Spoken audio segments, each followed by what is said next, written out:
I'm the president of Dawn's List, and I'd like to welcome you all to our 10th annual Women's Appreciation Day.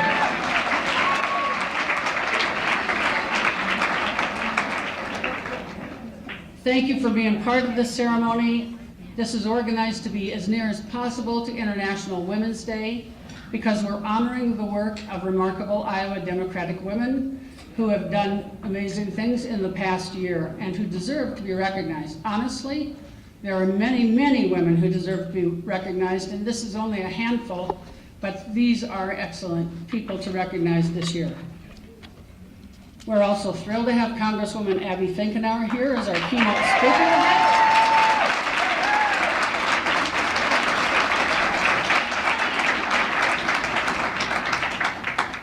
Congresswoman Finkenauer was first elected to the Iowa House of Representatives at the age of 25. In 2017, Abby received the Dawn Rising Star Award. And in 2018, as you all know, Abby Finkenauer became one of the two first women ever elected from Iowa in the U.S. Congress and became the second youngest woman ever elected to the U.S. House of Representatives.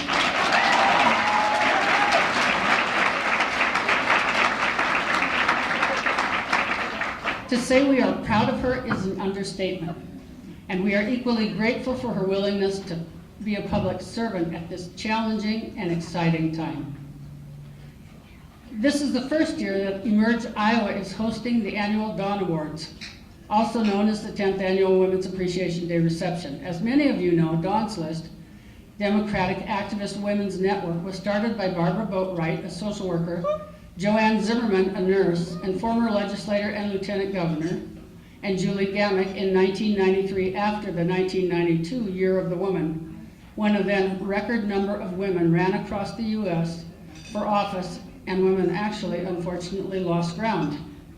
Dawn's List was started to recruit, train, and mentor pro-choice Democratic women to run for state and local offices in Iowa in order to make the lives of Iowa women and families better and to ensure women's right to control their own reproduction and to make sure that was respected legally in the state legislature. Some of the women in the audience today were recruited and trained by Dawn's List. Several of the women in the audience have worked with Dawn's List. Marty Anderson among them was one of the early members. And I know a lot of others, but we're going to recognize a lot of people in pretty short order, so we'll just keep moving here. Because Dawn's List was never part of the Democratic Party, we were free to focus on recruiting and training Democratic women to run for office, to represent the needs of women that were not truly recognized or as fully addressed before Dawn's List began. Someone once asked Joanne why there wasn't a Dawn's List to recruit and train Democratic men to run for office, and she said there is. It's called the Democratic Party. And here are some of the reasons why it's important to elect more women to legislative office. I know you know a lot of these. Women bring issues to policy agendas that would not otherwise be there. They bring distinct and diverse perspectives to legislative debates, often rooted in their own experiences, just like men do. Women more often than men include the needs of children and families as a significant focus in their legislative concerns. Women of color focus on women's issues and issues that affect African Americans or Latinas or legislators who are immigrants. Women act as a voice for the voiceless, using their power as elected officials to advocate for those who are too often ignored in the halls of power. Elected women change the face of political leadership and use their position to encourage and empower other women. Women get things done, even in today's polarized environment. But women need more encouragement than men to run for office, and most women need to be asked several times to run for office before they believe they are qualified. Encouraging women isn't enough. There are also structural issues that make this more difficult. Women make less progress in states that are more conservative or where the legislature is more male-dominated. Women are more likely to run in office in a setting where party leaders, voters, and interest groups are more willing to support them. Election campaign rules also constrain women running for office. For example, there's a rule in Iowa that if a candidate receives a babysitting support, child care support, that has to be declared as an election contribution. How many men do you know have had to declare that have had children? So in some states, that rule has actually been changed. It has not yet been changed in Iowa. Dawn's List and other organizations that work to elect Democratic women to the state legislature have made a real difference. In 1992, in the Iowa House, 8 of 49 Democratic representatives were women, and 4 of 27 Democratic senators were women. In 2016, well, that was a long time ago. In 2016, Iowa elected out of 41 Democratic representatives, 19 women, and 5 of 20 Democratic senators were women. In the 88th legislative session, starting this past January, we now have 24 of 46 Democratic representatives are women.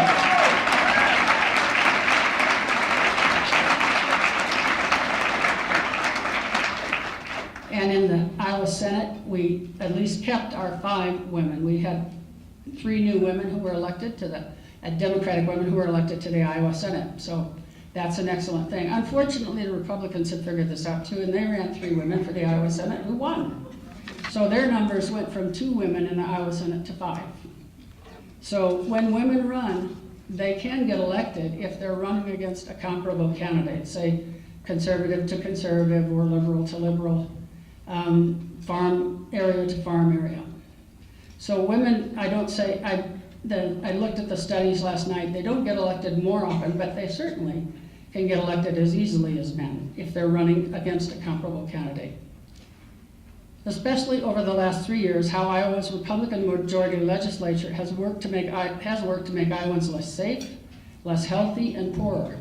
They worked to limit voter rights, gutted the right to collectively bargain for state, county, and municipal employees, cut Medicaid services for vulnerable Iowans, shortchanged mental health funding, and passed an environmental law that has no teeth and no funding. They are working to restrict affordable family planning and well woman care by restricting access to Planned Parenthood clinics. And that's had a huge impact on women's access to simple, well woman care that has nothing to do with abortions. Most of the bills coming out of committee in our state legislature were not mentioned by Republicans during their campaigns and failed to make the lives of Iowa's families and children safer or better. It's time for a new generation of Democratic women leaders to continue the fight and run for office. The women who are there need our support, and they need more women to run and work with them. Although we have made great strides, Democrats need to build a deep bench of Democratic women candidates to run at all levels of elective office in the state. We're seeing the next generation of Democratic women run for office. In Iowa, these women are articulate, passionate, smart, and willing and able to do the work needed to win in their districts and make the lives of our fellow Iowans better. These Democratic women stand on the shoulders of the Democratic women who have gone before them. Emerge Iowa is committed to recruit and train Democratic women to run for office, and starting in January of this year, Emerge Iowa started our first cohort of 14 Democratic women who are planning to run for office in the future and who train for 1 full weekend a month for 6 months. Of course, training those people takes funds and takes a lot of work by a lot of people. And I have to say I'm very impressed by the Emerge Iowa board members. In many ways, Dawn's List succeeded at our mission. We believe the Democratic Party is truly committed to protect family planning and reproductive rights.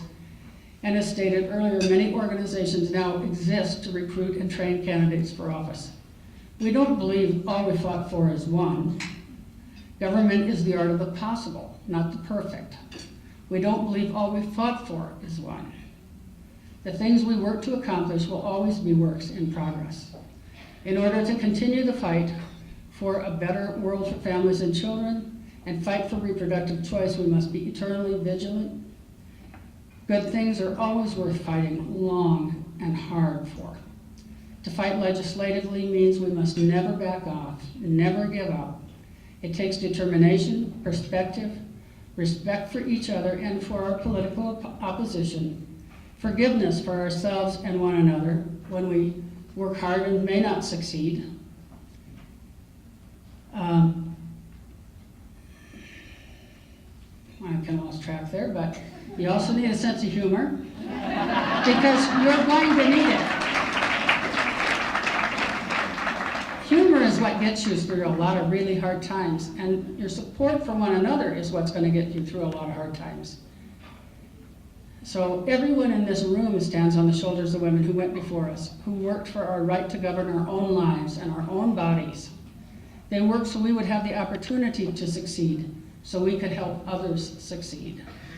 Dawn's List decided it was time to hand on to Emerge Iowa the important work of recruiting and training Democratic women to run for office in Iowa. To the next generation of Democratic women, for that reason, we have formed an alliance with Emerge Iowa. The annual Dawn Awards ceremony will continue to be hosted by Emerge Iowa in the future. We will continue to recognize remarkable Democratic women who have advanced and promoted the role of women in civic and political life in Iowa. And Dawn's List board members will work with Emerge Iowa to support them in the work of recruiting, providing candidate training, mentoring the next generation of Democratic women, and to help provide a network for Democratic women running for office in Iowa. As a representative of Dawn's List, I thank you for your decades of support for Dawn's List as we recruited, trained, and mentored Democratic women to run for office. It was a privilege to meet you. It was a privilege to work and train and get to know so many remarkable Iowa women, and so many good Iowa men who also supported our work. We were honored to recognize the work of so many women over the past 10 years as we put on this annual award ceremony. I've personally been honored to get to know Joanne Zimmerman and the other women involved in Dawn's List. You are everyday heroes to me, and I am meeting new heroes in the women who work with Emerge Iowa.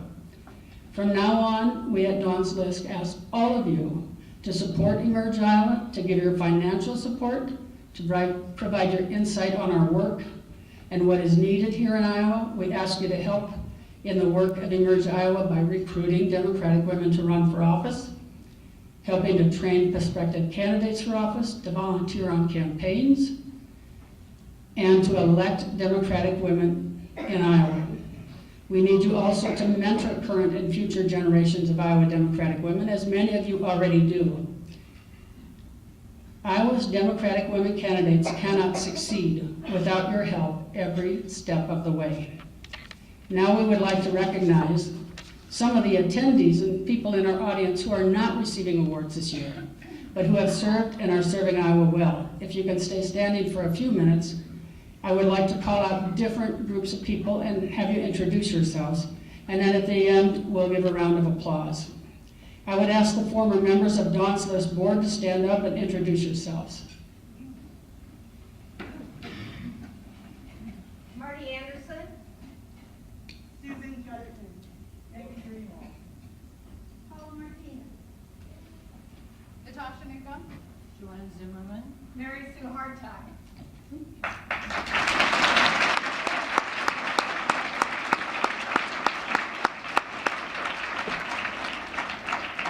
I'd like to ask all of our elected officials who are present in the audience to stand up and introduce yourselves so we can thank you for your work. We'll start right there. Marty Anderson. Marty does double, triple, quadruple duty. Richard. Wes Breckenridge. Cindy Winkler. Lizanne Yates. Mateo Wabusama. Phyllis Lee. Bruce Hunter. Susan Judkins, Clive City Council. Rob Sand. Heather Madsen, Esther 38. Quentin Harsh, Mayor Waterloo. Mary Maloney, Polk County Trade. Chris Hall, Representative. Jamie Fitzgerald, Polk County Auditor. Jeff Curtis, Representative.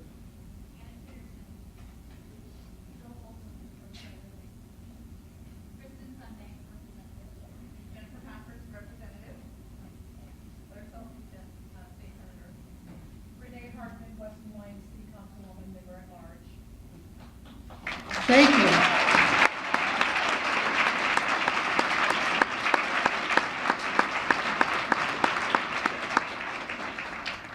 I'd like to ask all of the officials in our office, on audience today who are elected party officials to stand up and introduce yourselves. We're glad you're here. It's June Owens and Troy Price. And Vicki Brown. And, wait, there's more. Thank you. And one more. Yes. We've got more. Al Longo, 3rd District. Little Rock, 3rd District. And in back? I'll stand up. Let's see, I would work. I was Democratic Party Women's Caucus Chair. And there's one more person. Jamie Woods, Chair for the Black Caucus. Thank you. More? Cheryl Elliott, 3rd District, Affirmative Action. Thank you. Dylan Funk, 3rd District, 3rd Vice Chair. Thank you. And I'd also like to ask those people who stand up who have run for office in the past, whether or not they won, and those people who have run for office and served and are no longer serving in office.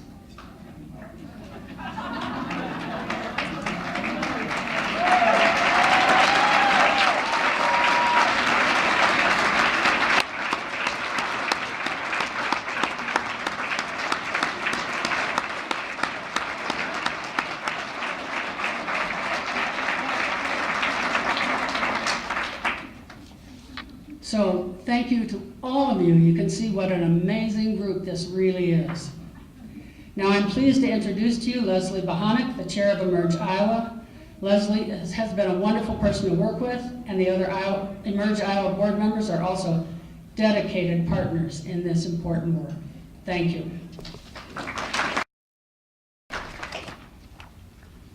Thank you, Rosemary, and thank you all again for joining us today. As she said, my name is Leslie Bohonic, and I am the Emerge Iowa Board Chair. Thank you also to our sponsors and supporters today, those listed in the program and those who I believe should be shown on the screen up there. Your support of our mission to recruit and train and provide a network of support for Democratic women running for office is so invaluable, and it's greatly appreciated. So thank you so much. I'd like to give them all a round of a hand.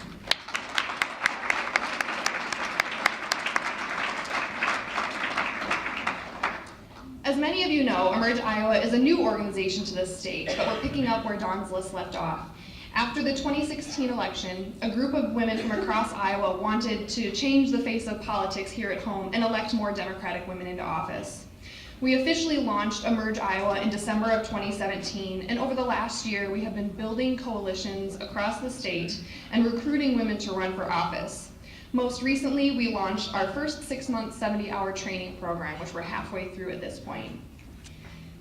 In that program, we have 14 amazing women from all across the state, all different ages, different backgrounds, considering running for office, from school board to municipal offices, the state house, all the way up to the federal office. So it's a really amazing group of women. I hope you get the opportunity to meet some of them, and I hope that you'll continue to support them in their endeavor to seek to serve all of you in office.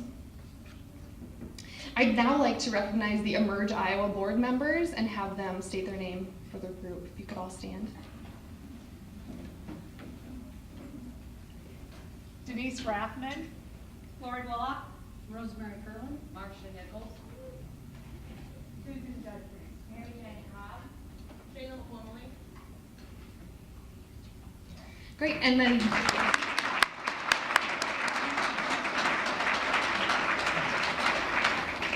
and two other members of our board, Jamie Woods and Jessica Vandenberg.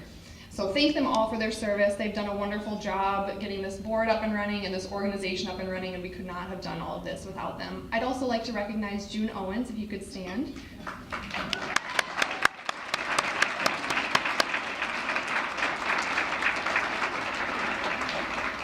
June was a board member and our chair-elect, actually, and she's currently serving as our interim executive director. And both she and Rosemary have put in countless hours and have worked so hard over the past several months to put this event together. So I thank them both for their time and their efforts, and we would not be here today without you, so thank you both.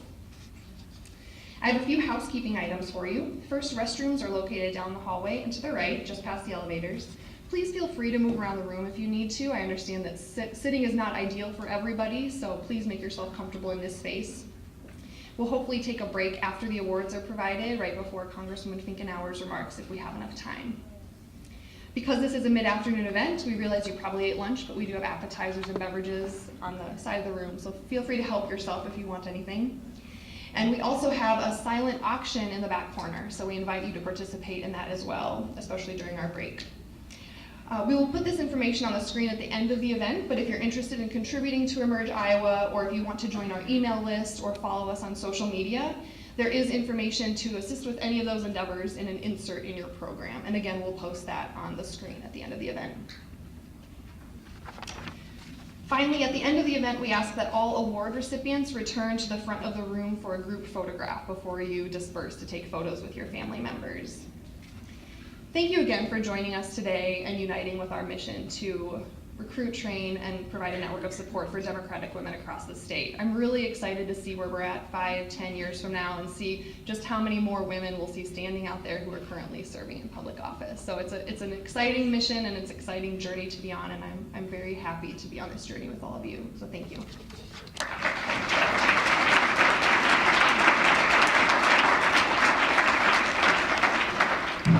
Again, Denise Rathman, I'm a member of the board of Emerge Iowa, and I would like to introduce to you Chelsea Chisholm Vargas. She was the nominator for one of our Dawn Rising Star Awards. Chelsea currently works at NARAL. She's dedicated to getting more women involved with the process and is a very proud native Southsider.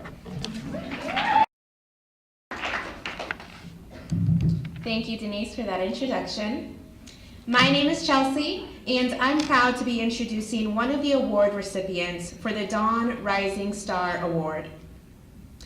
I nominated Monica Reyes for the Rising Star Award because I know her values are good and her work should be recognized. And frankly, I knew of Monica's values before I ever knew her.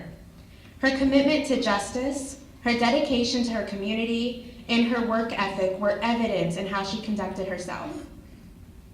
I admired her bravery before we ever met, as I saw her as someone who was unwilling to let her community be ignored. She was one of the first young people from Iowa who I ever heard speak publicly about being on DACA, and that was a bravery I could not relate to, but could only respect. But Monica isn't one to only focus on herself.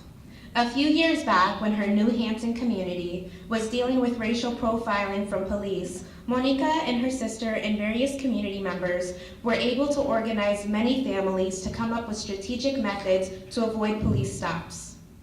From this, Monica began reaching out to organizations she knew of, such as the NAACP.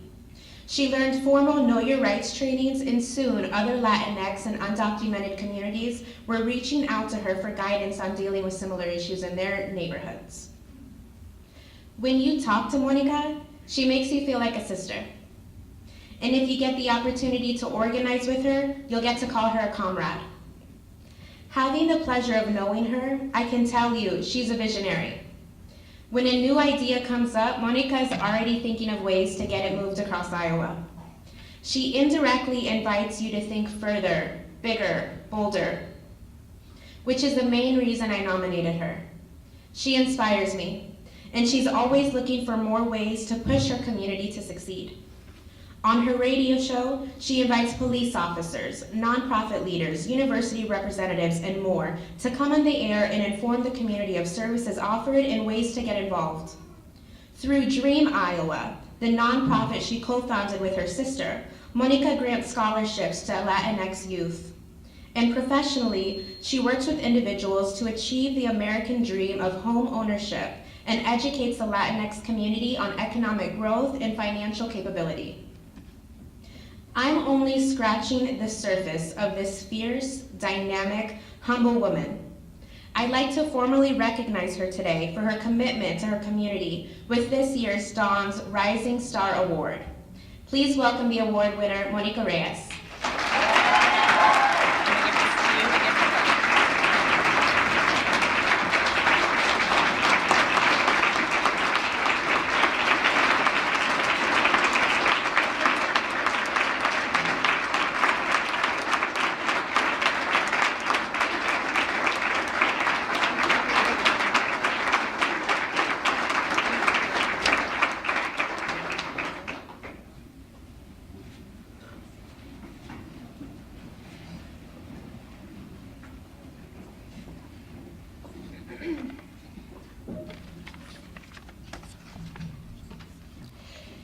am very humbled and honored to receive this recognition. And as I look across the room, I'm engulfed by fearless and amazing women. And I know that it takes a village. People that believed in me, mentored me, and helped me along my journey to where I am today. I am an Iowan. I am from a rural town called New Hampton. I am an immigrant. I am documented, and I come from a mixed status family. I am honored to receive this award for the work that I've done within the immigrant community that contributes $36.7 million in state and local taxes.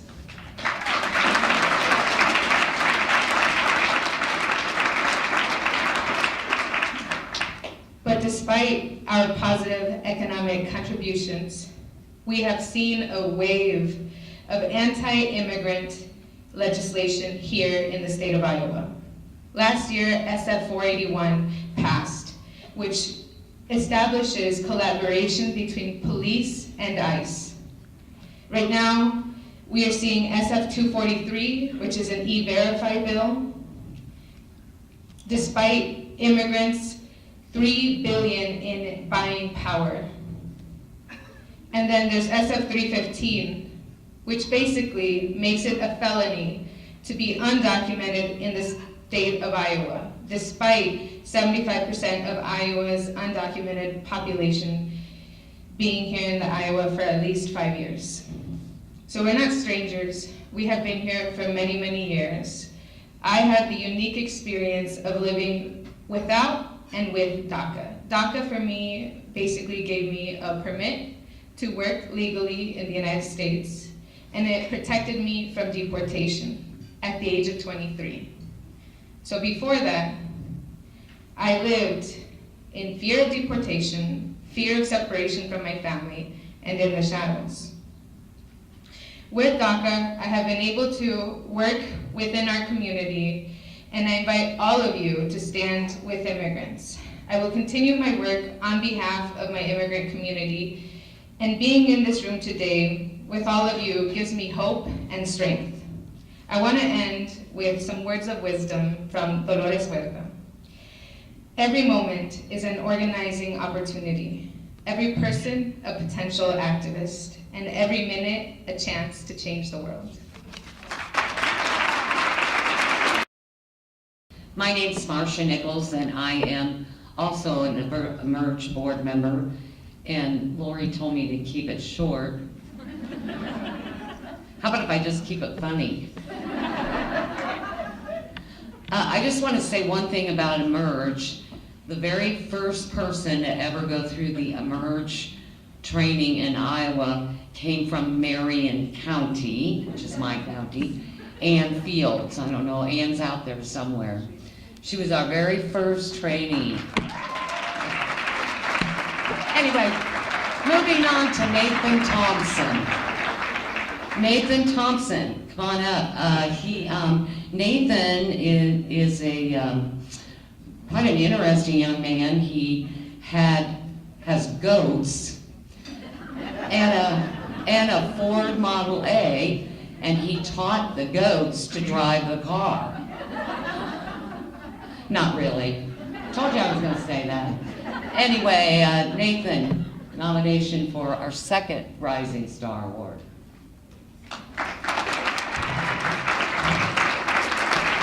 Well, thank you for that. I promise I won't stand up here and tell goat anecdotes, or Model A anecdotes for that matter. I'm actually really excited and really humbled to be here and to be able to talk about somebody that I admire very much and whose work I have been able to witness over the last year, who has accomplished a tremendous amount, and who I think really underscores the importance of the work that Emerge is doing to really elevate the voices and the leadership of young women and women of color. And so I'm really happy to be here and introduce Kayla Cater today. A lot of us in Iowa, if you're not from Northeast Iowa, you might have heard of Kayla after our election. But Kayla led and inspired an amazing campaign for House District 55. That campaign did not come to an end after Election Day. At Election Day, rather. It did continue after that, kind of unexpectedly, but they had a very hard-fought campaign. And that was something very difficult that they chose to do after Election Day, because after months and months and months of this exhaustive campaign, they had a choice.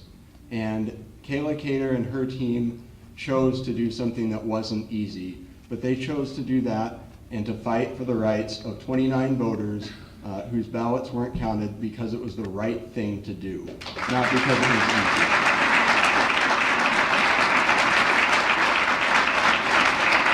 And to those of us who watched her campaign develop and watched Kayla build a campaign, a real true grassroots campaign, from not having any name recognition, from not having money, from not having big political connections, into an amazing force, that came as really no surprise that they chose to do the right thing. Because what I learned from working with Kayla and from working with Kayla's team over the last year is that they are committed to doing the right thing, because Kayla's team and Kayla's campaign has always been about more than Kayla Cater. Kayla's campaign and Kayla's team has been about who we are and building the future that we want to see. And so I'm really excited to see what Kayla and what Kayla's team has in store next, and looking forward to supporting her in whatever comes next. So I'm very pleased to be here and introduce Kayla Cater.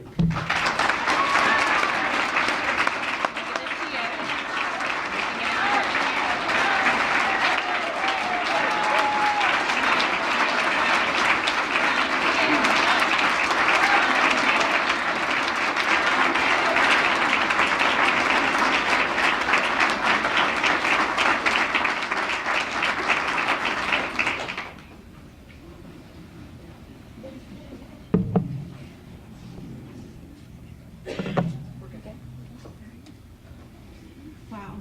Well, I'm really humbled to be here, and I did not expect this journey to take me here. But when you put your name on the ballot, there's a lot of things that you sign up for that you didn't expect. I certainly learned that. And just in case anyone forgot, we're in Iowa. My partner and I sat down at our table, and he met a cousin that he hadn't previously met. Here we are.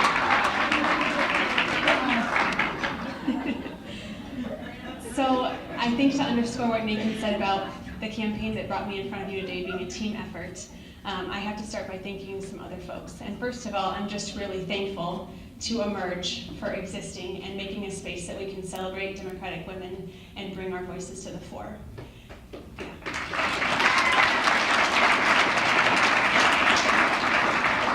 And I want to thank Nathan for nominating me.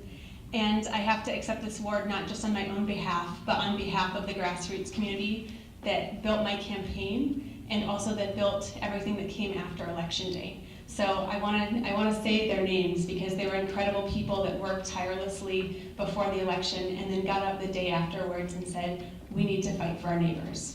So those people are Laura Wright, Sarissa Sneedham, Shauna Wagner, Lee Ziggy, John Hall, Toby Kane, Alice Rendy, Carl Hockenstad, Tim Wagner, Amalia Batz, Arthur Towers, Megan Buckingham, Kevin Burgess, and Landon Corlett. And we wouldn't have been able to get up that next day and bring those voters' voices to the State House if it wasn't for such amazing advocates there. And so I have to thank Todd Pritchard, Jake Friedrichsen, Dean Fear, the whole House Democratic Caucus, Representative Mary Wolf and Brian Meyer, and above all, Shayla McCormley and Colby Warren, who did an amazing job speaking for the voters.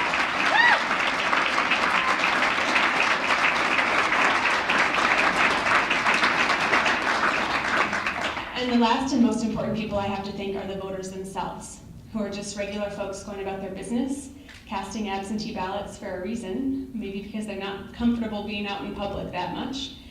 And they unexpectedly were disenfranchised and then unexpectedly had to become leaders and advocates for voting rights. And they did so bravely and with incredible grace, and I'm so thankful to them for that.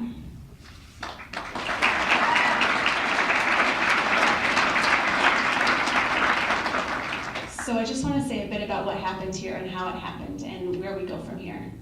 So many of you know part of my story.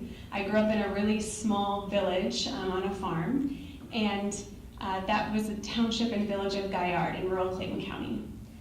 When I was a kid, we had a polling place in our township.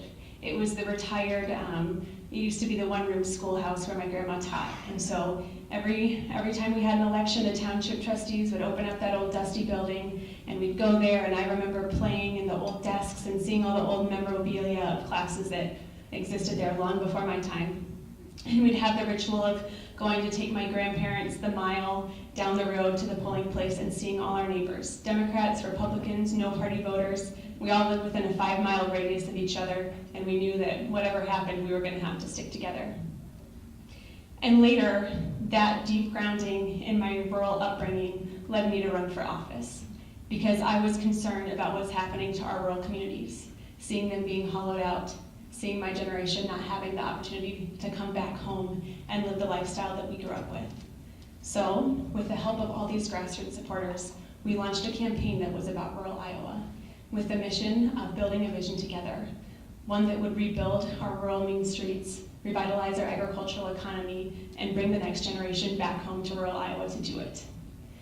We were so passionate and excited about that vision, and we did it by going out and engaging with people in small towns and asking them to contribute their ideas to that vision. And it was incredible. We all felt so empowered, and we felt incredibly lucky and proud and so happy to be in each other's company on election night. Now, on election night, we got the news that it was too close to call and that the whole race was going to come down to the absentee ballots. People in the room were, concerned for me and wondering if I was going to feel crushed, and I was thinking, this is incredible. This is amazing. All these people are here, and we built this together, and whatever happens, we're going to be at peace with it because of what we built. Now, for those of you who probably know the rest of the story, dozens of absentee ballots rolled in after Election Day, and around 30 of them didn't have postmarks. And although we could prove that they were mailed on time and that the folks who voted followed the law, they were not going to be counted by our local elections officials. You know how this ends. We filed suit. We ended up in an election contest in the Iowa House of Representatives, and we fought long and hard to try to make those folks' votes count. And it ends with a bus trip to Des Moines, with calls to legislators, to incredible amount of people that got involved, and to voters who brought their stories to the forefront and told them, many of whom lived in small towns whose polling places, like the one from my childhood, had been closed. So I think one of the powerful moments was when all the voters' names were said on the House floor, and I want to share their names with you too. Liam Murphy, Nancy Buchheit, Dominique Bachman, Bob Wilson, Kathleen Keenan, Cheryl Hoyleen, Rebecca Gettle, Amy Klein, Michael Surslin, Kathy Oftedal, Laura Stockey, Lowell Stockey, David Ludwig, Roger Shatik, Daryl Moan, Lois Bohr, John Frana, Janice Falk, Vernetta Klein, Colton Hageman, Peggy Hayden, Daniel Hoyleen, David Email, Paul Iverson, Thomas Lynch, Mitchell Fadness, Lisa Snicker, Brenda Taylor, Dwayne Taylor, Jessica Ternuskis, Nancy Vick, and Busacone McCain. Despite everything that happened, despite the fact that the House vote on the floor put partisanship over people, and we didn't win, we knew we won something else. We built an incredible amount of power. We knew that something had changed that night, and as our busload of people got back on the bus and listened to the speeches from the House Democrats, with a little bit of Iowa prowess there, we actually put the microphone from the bus in a chore boot with a cell phone that was on speaker that had called into the chamber, and we listened to those speeches, and they meant something to us, and they meant something to all of us, and we were forever changed by it. So we don't know what comes next for sure, We know that it's still possible that voters could file their own lawsuit. And if they don't, I wouldn't blame them because they have been in a public space fighting for this alongside all of us. And if they do, we want to be there to support them, and we know that everyone across the state should be there to support them as well. Because this isn't an isolated incident in Iowa, and this isn't just an incident where rural folks whose polling places got shut down needed to vote absentee. These folks intersect with all the other groups who restricted voting laws harm. Those are folks with disabilities, those are immigrants, women, people of color, college students. And we need to fight for all of them. It is not enough that something changes when we recognize a failure in our system or sheer negligence on the part of some of our elections officials. When something as sacred as the right to vote and the very foundation of our democracy is at stake, we need to be proactive. We need to be thinking, how can we create policy that empowers everyone to vote?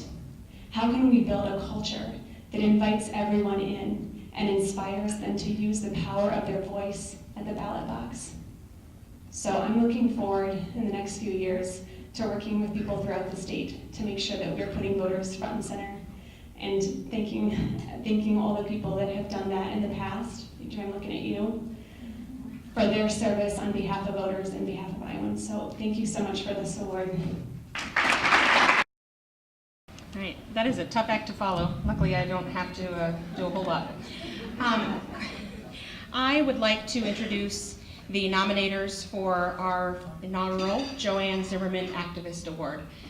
We changed, the board made a decision to change the name in honor of Joanne's many, many years of activism and service, and it was just important to honor her in that way. So if I could have the nominators for the Joanne Zimmerman Activist Award come on up.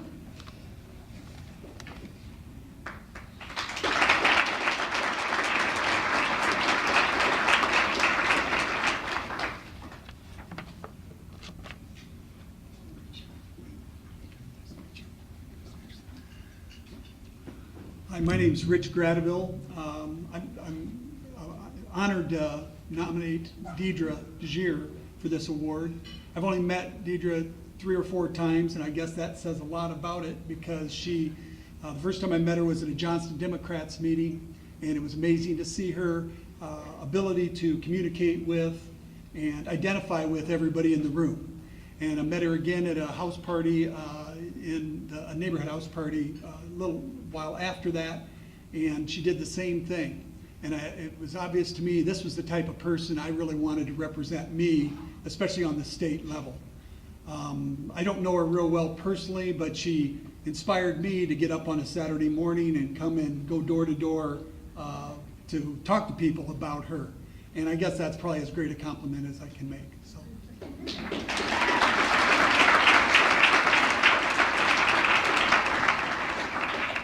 Good afternoon, everyone.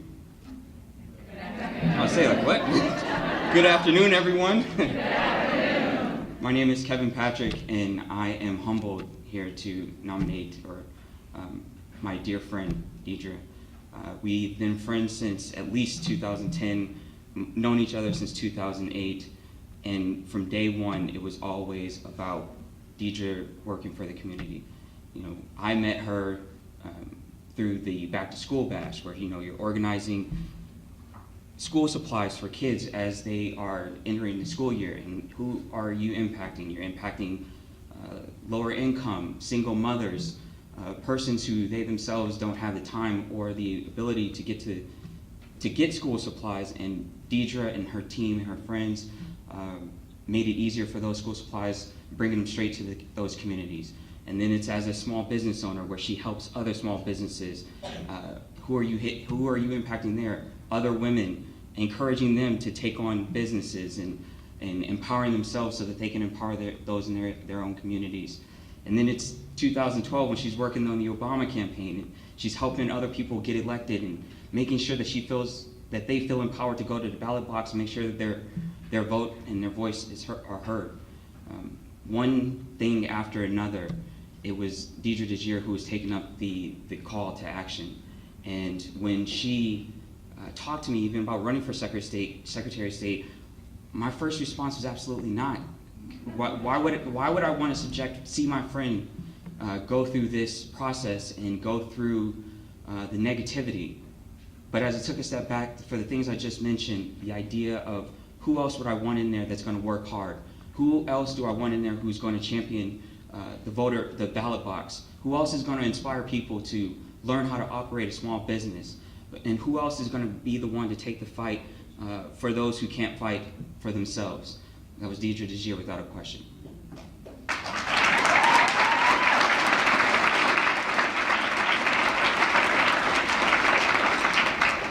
And if I may take one point of privilege, as a husband to my beautiful wife, and as an expectant father of a beautiful baby girl in July, I am so grateful for organizations like Emerge that give me so much hope that I know that my baby girl will be supported and she will be able to have such a large village, including folks like Deidre DeGier and Leslie Bohanec, to support her. And so with that, I will simply say, thank you, Deidre, for inspiring us and inspiring these folks in the room. And please join me in welcoming Deidre DeGier.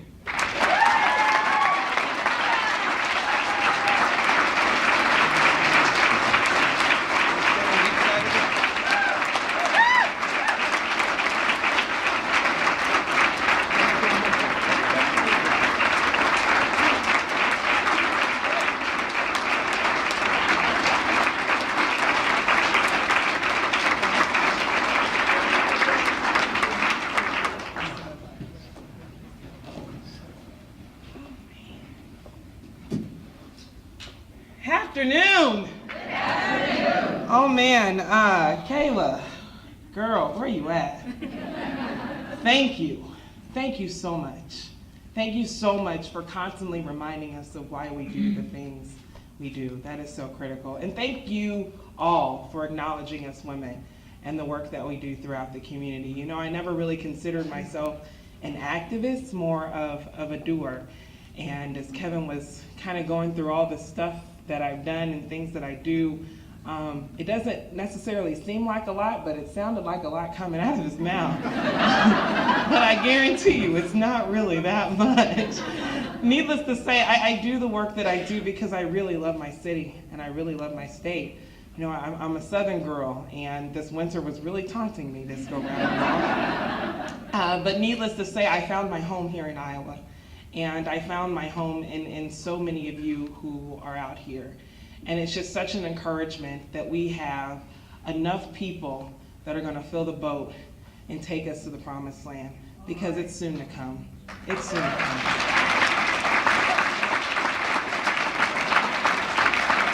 And if there is anything that I can say today, I mean, I was going to talk about voting, but we got that message. We got that message. So if there's anything that I can say to you all today is that you're qualified. You're qualified to be your own unique self. No one else can do it. No one else can beat you being you.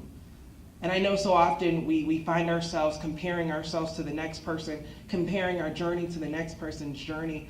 We've got to focus on ourselves, because our communities literally need us to fix the things that are broken.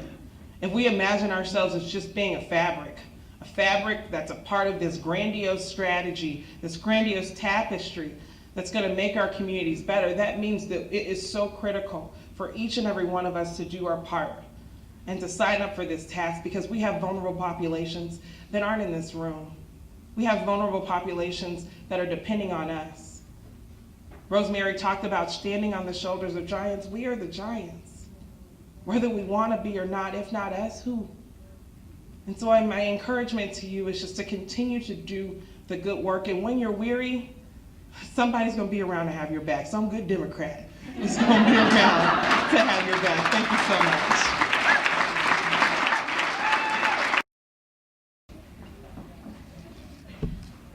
And now it is my pleasure to bring up to the stage the nominators for our local elected official award. We have with us today Heather Jones, Corey Jones, Jane Tiefert, and former state senator Pat Harper.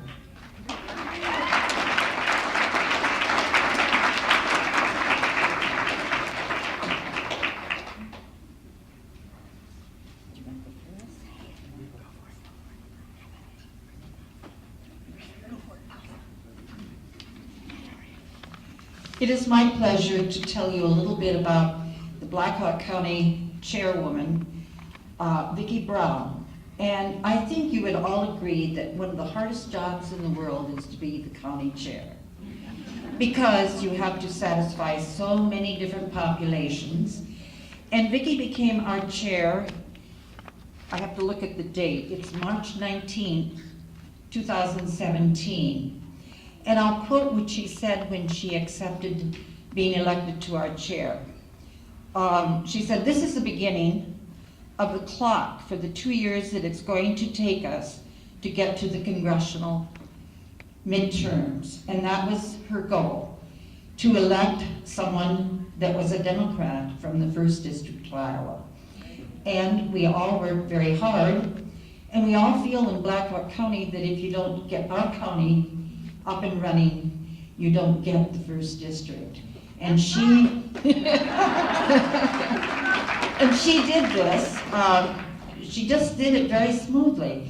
We all worked very hard, we all gave money, we all gave time, and we did elect Abby Finkenauer, who is here today, as our representative in Congress.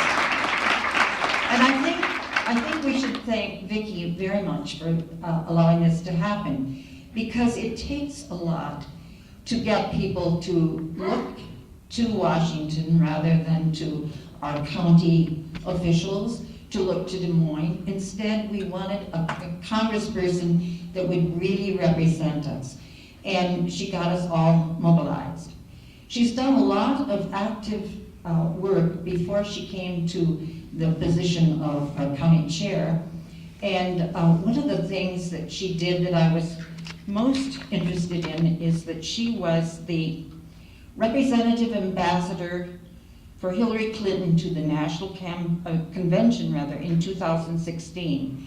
And she was the party's African American outreach coordinator in Eastern Iowa for Hillary. And she was also part of the Women's March in Des Moines in January 2017, after the election of Donald Trump. So she has done a lot of active work, and I'll let others explain a little bit more about what she's done, but she has really represented our Blackhawk County Democrats very well. I won't say much, but one of the most important things that a chair of a party or chair of an organization can be is a person who makes the volunteers feel important. And that's one of the things I see about Vicki, is that everybody she meets, she makes us feel appreciated. And that's really, really important. The other thing that we did in this last fall's election was that we elected a Democrat to the Iowa legislature to replace Walt Rogers, whom some of you know.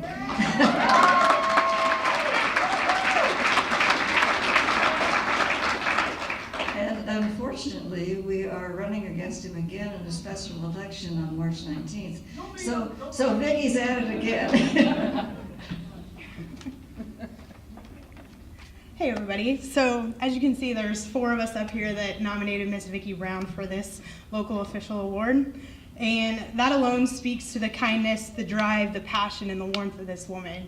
I got to spend a lot of last year traveling throughout the state, and each and every time that I was in Blackhawk County, Vicki was there, always helping me get to the places I needed to go and talk to the people I needed to talk to.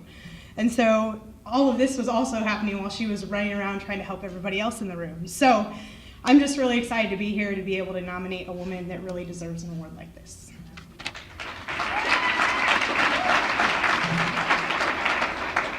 So I worked with Vicki a lot. I worked in 3 different campaigns, and I was stationed in Blackhawk for all of them. From the campaign aspect, a lot of people think that the county chair and all the things in the central committee are kind of political, because in politics you have your political, but then you have your your hard work, and you have your door knocking, but then you also have your talking points to get people there. And a lot of people think that central committee is just about that. That's sometimes true, but Vicki Brown is the testament that in Black Hawk County, that's not the truth. In Black Hawk County, the Central Committee is some of the hardest working people in the entire community, and Vicki Brown is the head of that. Vicki Brown has led that strongly, and Vicki Brown has been one of the strongest contributions in the success that we've had in Black Hawk County.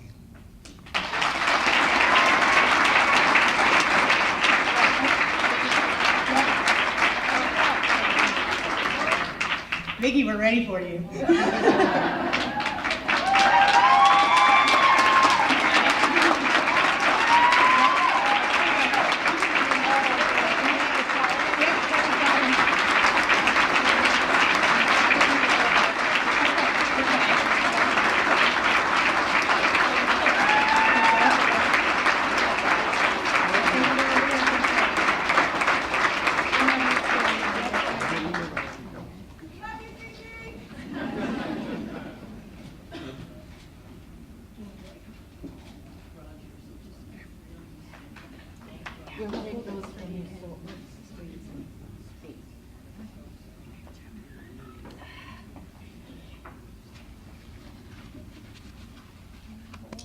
Thank you, everyone. I am a little bit overwhelmed right now. Apologize. Tears are trying to flow.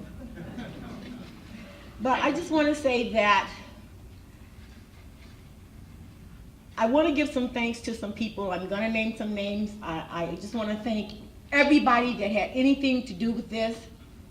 Emerge Iowa, thank you so much for the work that you're doing. I want to thank my chair, Troy Price.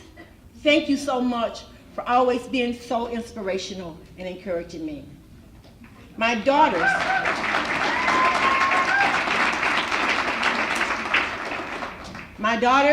Rhonda, Ebony, my mayor, Quentin Hart, my daughter by another mother, Sharina, I love you. Jamie Woods, thank you so much for always encouraging me. June Owens, you've always been there for me. If I missed anybody, I'm very, very sorry. But the person I want to thank first and foremost is God. Because without him, it's a possibility that I would not be here today. Some of you all know my story, and some of you don't. I'll share a little bit of that with you right now. When I say it's a possibility that I could not have been here today, I was born in Birmingham, Alabama during the Jim Crow era. My mother always forbade us from going down and joining the marches, and I was always the person that always challenged my mom and other things. I didn't do all the things I was supposed to do.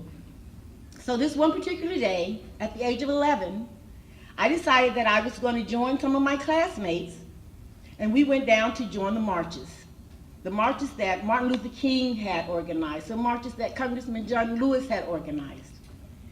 Didn't realize what I was doing. I mean, by God, I was 11 years old.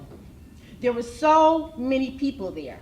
But I knew that there were some things that was going on. I would hear my mom and my family talking about the bombings. I could hear some of the bombings that was going on. We didn't stay too far from Fred Shuttlesworth. So I knew that there had been another house bombing. This particular day, I joined my classmates in this crowded march. And when I knew anything, we had the police dogs and we had the fire hoses, and they were just tossing us around like little bits and pieces of paper. And I was arrested. Didn't realize that I really wasn't arrested because they didn't have enough room to take us to the jail. So they took us to like a fair park and they closed the gates. We didn't realize all we had to do was just open it and walk out. So we got busted because one of the kids had to get in touch with their dad to come and get us. It was a few weeks after that that one of my neighborhood friends lost her life in the 16th Street bombing. She and I was the same age. So thus started thus started my, I'm sorry, I apologize. My quest to be on the side of right, for all rights.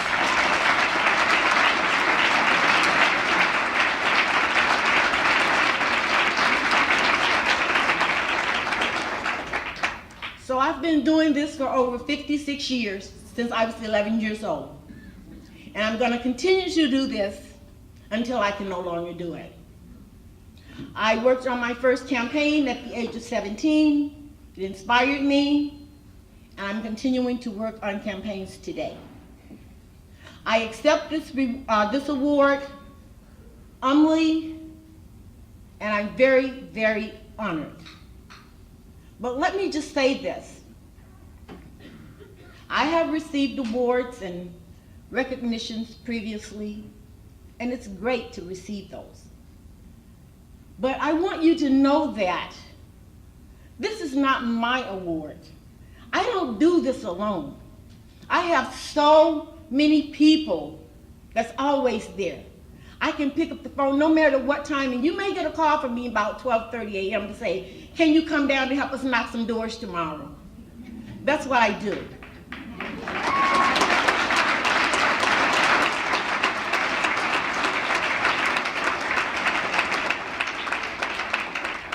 I'm sure there's a few of you out there that can pick up your phones right now and see where Vicki has sent you a text about 1 a.m. in the morning. But I'm right out there with you. And like I said, I thank you all. I thank you all. This is not my award. This is our award.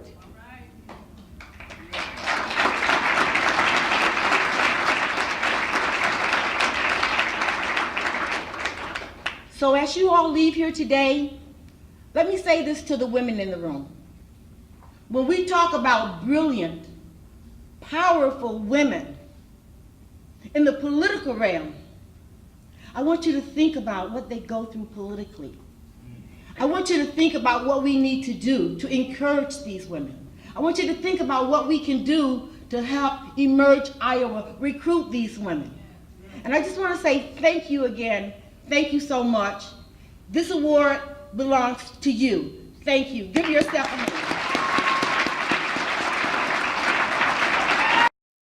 Apparently I'm a little delayed there.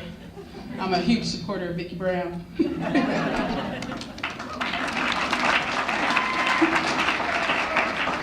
Good afternoon, my name is Jamie. The sun is shining outside, but it's just as bright as in here. I have the great pleasure of introducing Heather Jones to announce the award for elected official. Heather Jones.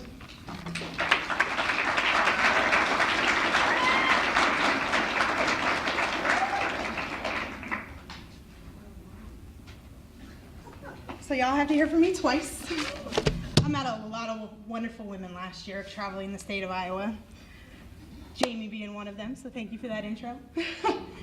So I had heard about Representative Thiede before I actually met her. And to be completely honest, her daughter is the one that introduced me to her when I was watching The Nightly Show when it was still on the air. So after a bit of Googling and looking up Robin a little bit, I saw that her mother, Phyllis Thiede, had been representing Iowa's House District 93 since 2009.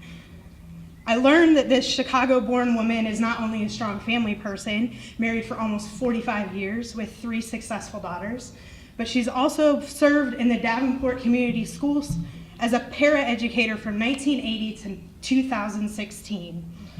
And on top of that, she has served as both vice president and president of her union. She's been active with QC United, Women of Color, Iowa Human Rights Board, and she's the co-founder of the Iowa Prayer Caucus. Now there were multiple other things that I found out about this fabulous woman, but with my 2 minutes, it won't allow for all of that. The other thing though is that she's been doing all of these things on top of serving her district, not only on Capitol Hill, but also actually in her district. And that's where I actually first met her in person. I saw her taking time to talk to everybody who wanted her time in that room. And the funny thing was is that she knew almost every person that came up to her without having to ask their names. And that really impressed me. And so it's why I really thought that she deserves this award. her reputation precedes her, but as soon as I met her, all of those things about her reputation weren't even as genuine as meeting her in person. Because she's amazing, she's the definition of a true public servant, and so I'm super excited to be able to present this award to our state elected official, Ms. Representative Phyllis Thiede.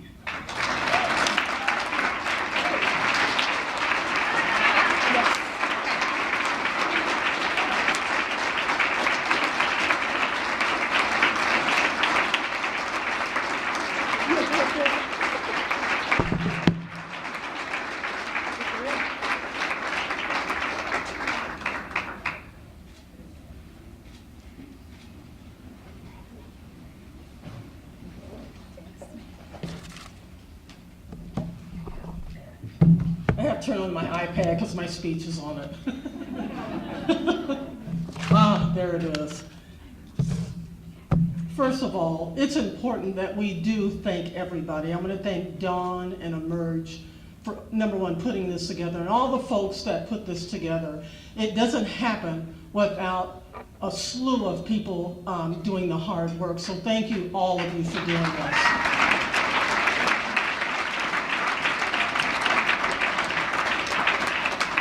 And I want to thank Heather for nominating me. When she called and told me that, I just was floored, absolutely floored.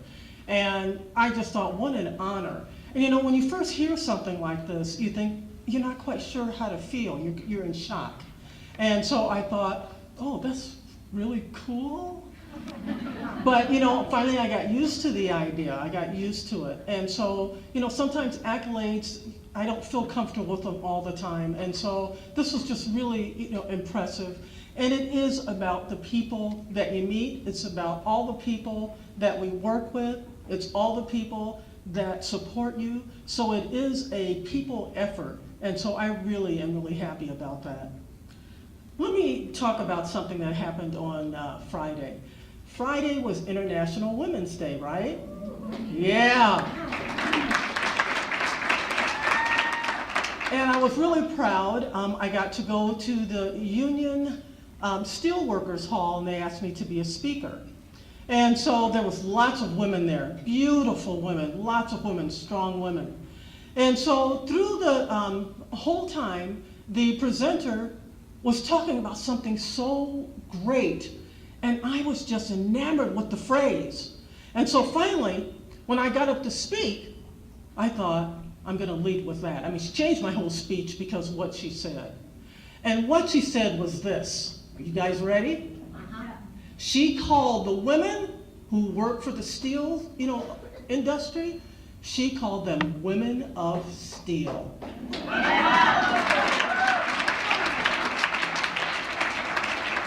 Let me say it again, a little louder applause. Women of steel.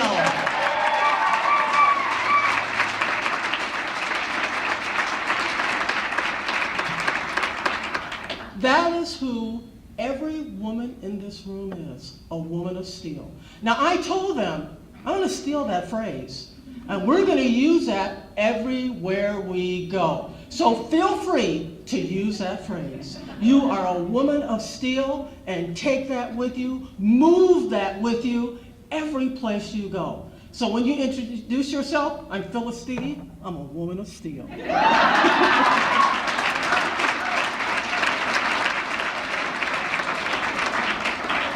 These women, these strong women of steel represent strength, hard work, endurance, and family-oriented.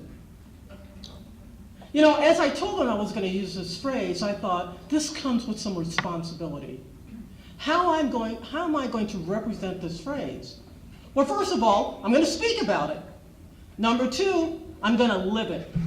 And number three, I'm going to encourage others. I think that's what's really important. As a legislator, I've been there for, this is my 11th year, my 6th term, and I have thoroughly enjoyed it. It is it is fun, it's exasperating, it's neat, you're proud, it's everything, it's every emotion that you feel, everything. And my fellow legislators that are here today, they can relate to this. We work hard together, We fuss at each other. We hug each other. We support each other. Just like any other family, we do all those great things. And my last piece that I want to share with you is this. As a Luna Steele, as a woman who's been representing for the last 11 years in the Iowa House, I plan on working just as hard for the next whatever number of years that comes up, because that's what's really important. And one thing I forgot to put in this is that when I ran and I won the House district that I'm in, 93, I don't know if you knew this, but I was the first woman of color in Scott County to win a statewide seat. So,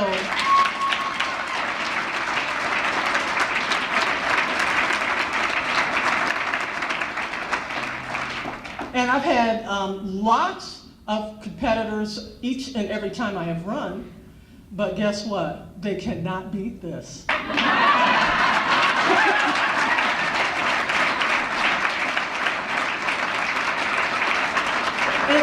And my last point is this, and it's been spoken already before, but you know what? I got this position because God said, I want you there. He placed me there because he said, I need you there. And I know for some people maybe that's not a thing, but for me it is. Because I am God-driven, God-led. Right. And so that's where my heart is at, and I've been there ever since. And I've stayed the same from the very beginning, from the time I started till I am now, to what I'm doing now. So that will never change. And again, thank you for this wonderful award.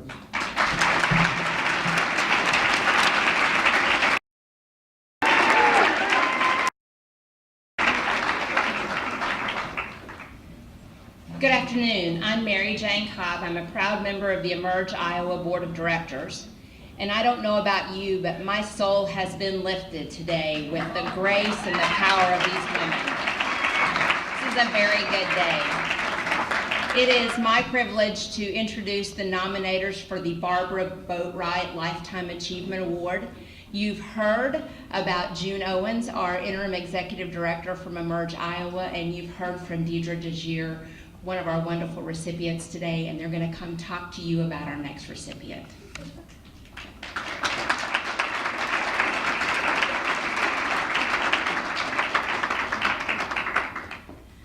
All right, good afternoon again. I'm gonna kick us off and then pass you to an amazing woman upstairs who's gonna bring down the house and take y'all home, okay?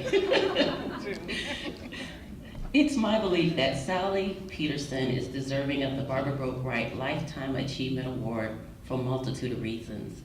Sally has been a steadfast proponent for equity and inclusion for all Iowans.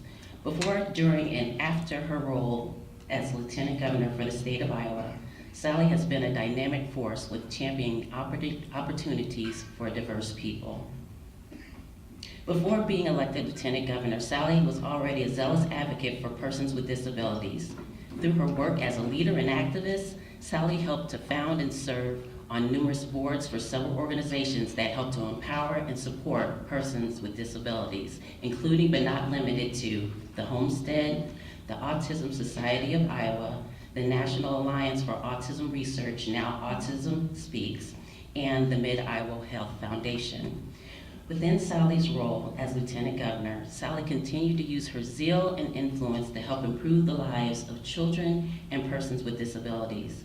As Lieutenant Governor, Sally spearheaded successful programs to expand access to health care for children, require insurance coverage for mental illness, and create 1,000 new units of affordable housing for persons with disabilities. Furthermore, as Lieutenant Governor, Sally championed and implemented her Lieutenant Governor diversity conferences throughout the state of Iowa. In this capacity, Sally was successful with bringing together numerous stakeholders to open up dialogues, conduct crucial conversations, and make and develop plans to help move the needle on matters related to race, gender, disability, and inclusion in an effort to provide a field of opportunities for all. While I could say that Sally is most deserving of this Award because of her numerous experiences and award recognition, such as being former chair of the Iowa Democratic Party and an inductee in the Iowa Women's Hall of Fame. I believe Sally deserves this award because of her continued lifetime commitment to championing democratic engagement and participation, as well as her commitment to opening doors of opportunity for others. As the first African American woman to serve as a vice chair for the Iowa Democratic Party, I can attest that a lot of the doors that have been opened has been because of the advice and support and the lending ear of my friend, Lieutenant Governor Sally Peterson. I believe that God shows his love for us by blessing us with special friends, family, and loved ones in our lives. I stand before you with a grateful heart to God for blessing me with many amazing friends, one of whom being our honoree, former Lieutenant Governor Sally Peterson.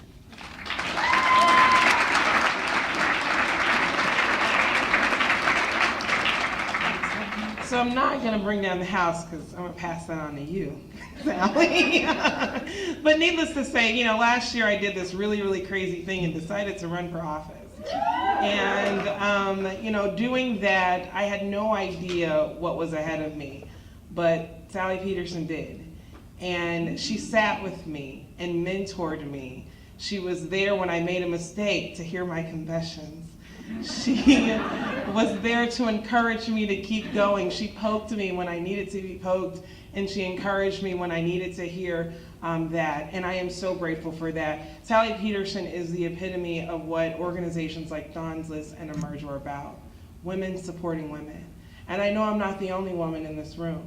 There are other women, because I know I was in meetings with her when y'all were calling her, trying to get advice, but there are so many other women who called on Sally to seek advice and to seek counsel because what was ahead of us was a daunting task, and we needed a trusted ally. And we are so grateful for your trust in us as women and your trust in us as candidates, because I know you didn't know me from Adam, but we found something that we agreed on, voting rights. We believed that they were important for folks, and she stood by me, and she stood by so many of us in the process. And so I look to you as an example of how I can encourage and strengthen and sharpen other women in this process as we seek other daunting tasks ahead of us. And I hope you all would do the same. So, ladies and gentlemen, former Lieutenant Governor Sally Peterson.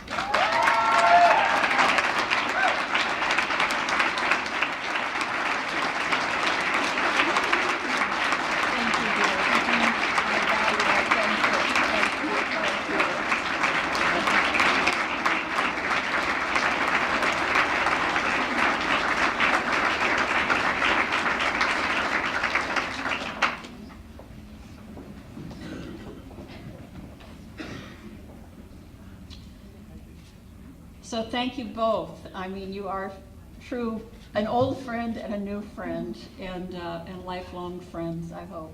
So I'm glad to have you in my life. When one receives a Lifetime Achievement Award, you sort of think like, you have one foot in the grave. My mother is 93, so, I hope I have a number of years ahead of me.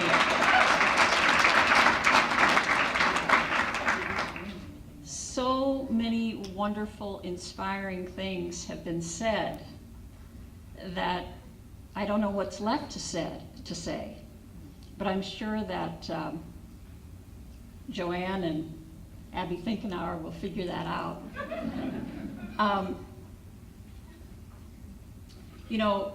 June mentioned my work with rights for people with disabilities, and the way that changed my perspective. Having a child with a disability made me recognize how many people don't have a voice when important decisions are being made. And so I tried when I was in public office to think about who was not in the room, and felt a responsibility and a duty to try to represent their voices. I look at this room today and I think this is a great room of people who all have a voice. And the more we can do to be sure that the people sitting at the table represent the people of this state and the people of this country, then the better we will be as a state and a nation. And it's the people in this room that are going to make that happen and are making it happen. So thank you very much for honoring me today with this collection of terrific women. Thank you.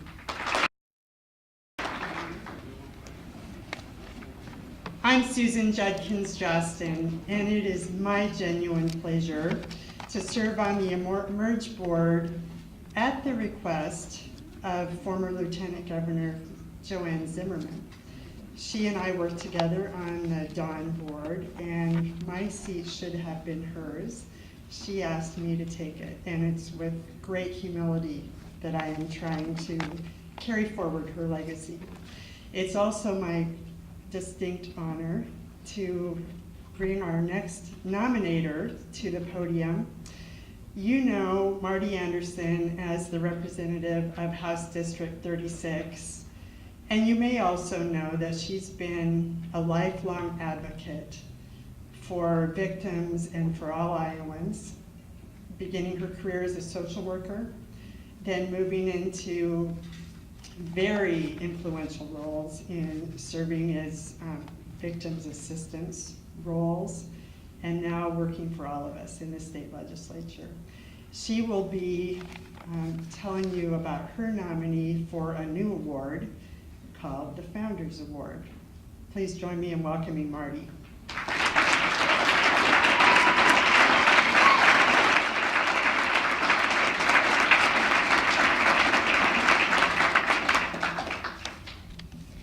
And I'm short.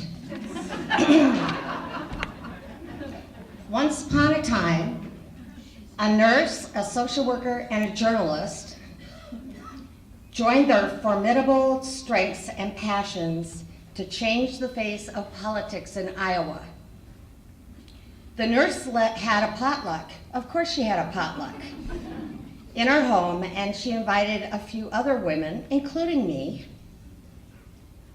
who were frustrated with the male dominance of the Iowa legislature. And a new dawn was born for political change.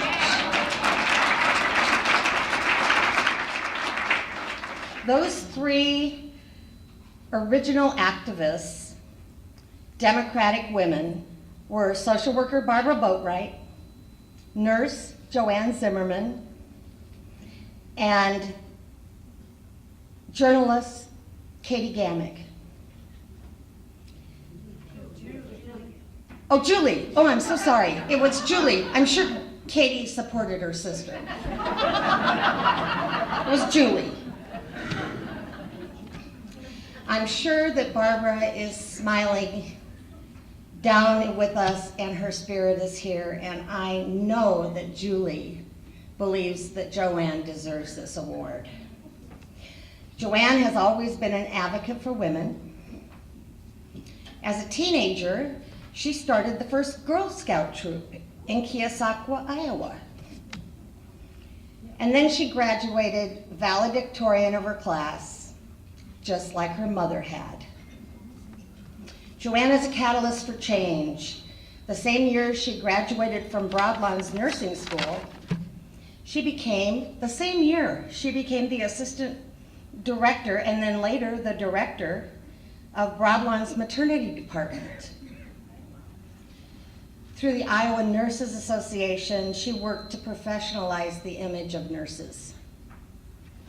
In her community, she served on the Waukee School Board and the Dallas County Democratic Central Committee. She founded Mothers of Twins in Central Iowa. She also founded Iowa Talented and Gifted Parent Support Group. She developed sexuality programs for teens and parents in her church. And as a woman member of the Iowa Women's Political Caucus, she lobbied for health issues at the state legislature, where she witnessed the power and the bungling of policymaking. She knew she could help the legislature be better. Joanna's never been afraid to be first. In 1982, she was the first nurse ever elected to the Iowa House. We have a lot of nurses now. And she was instrumental in securing passage of a bill to improve health care for indigent women. She supported the Clean Air Act, 1982, come on. And she was the lead sponsor of the Living Will Act. 1987, Joanne was elected by popular vote to be the first woman elected Iowa Lieutenant Governor. And in that position, she became the first woman President of the Senate. Back then, Lieutenant Governor and Governor were elected separately. So, a Democrat, Joanne, as Lieutenant Governor, served with a Republican, Terry Branstad, as governor.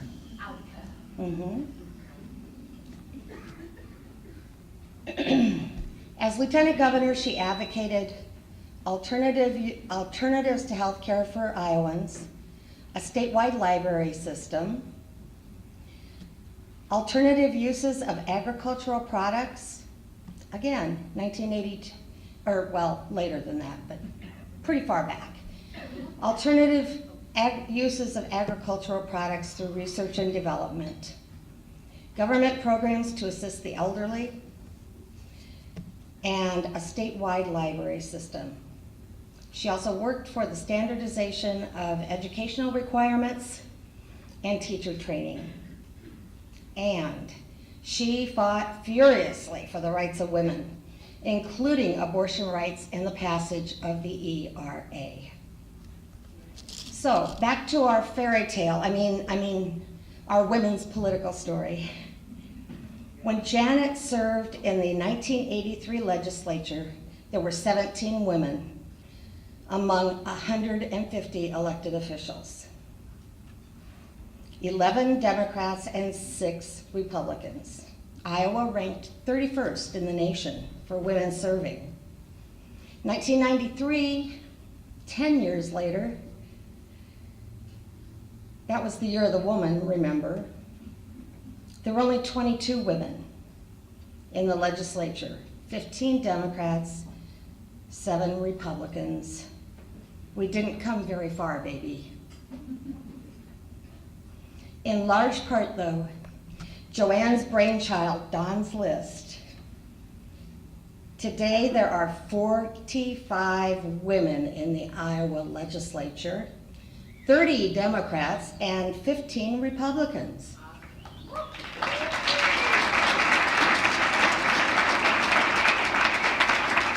And Iowa is now 22nd in the nation.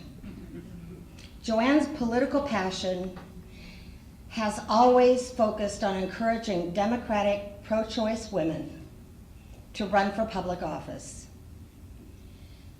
I thank Don's List, and especially the persistence of Joanne, for a Democratic House caucus today that is 52% women.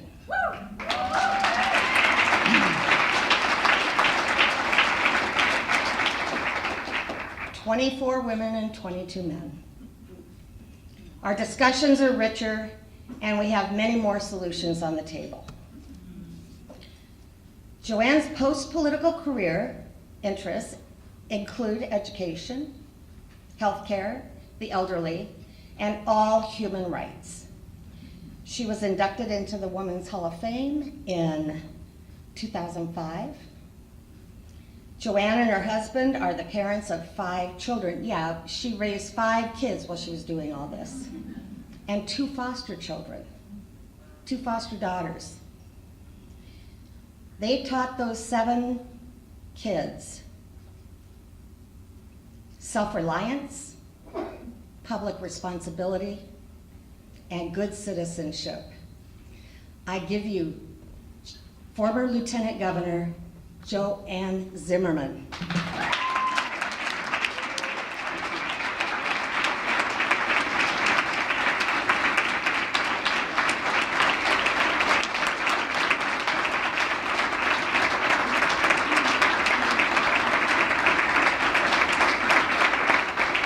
actually do it after Joanne's speech. I thought we'd just present it to her. Oh, come on over here. For this award, we're asking the former board members of Don's List to help present the award to Joanne Zimmerman. Okay.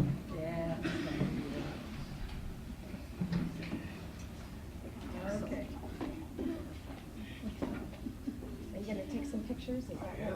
Wait, everybody. Okay.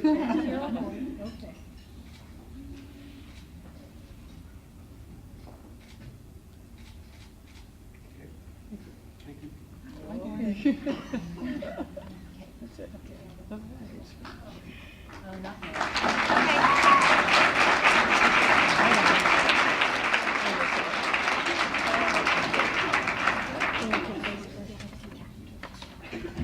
Well, thank you for the fairy tale.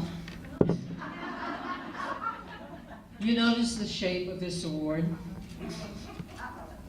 Natasha Newcomb and I were just talking about when we developed the shape of this award, it's supposed to represent a flame, so we could set the world afire.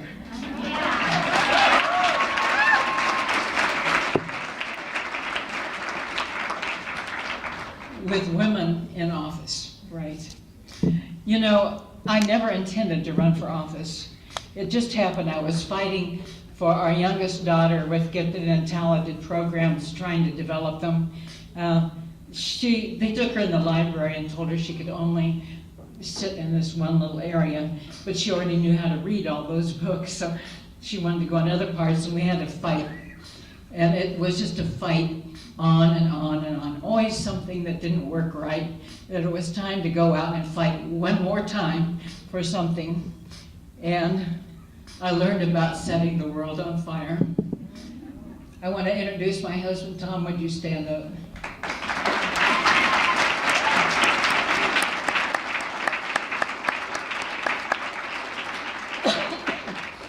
Who has promoted and tolerated me being elected and running around with Democratic women because he's a Republican. But he changed his registration when I ran for lieutenant governor, so. You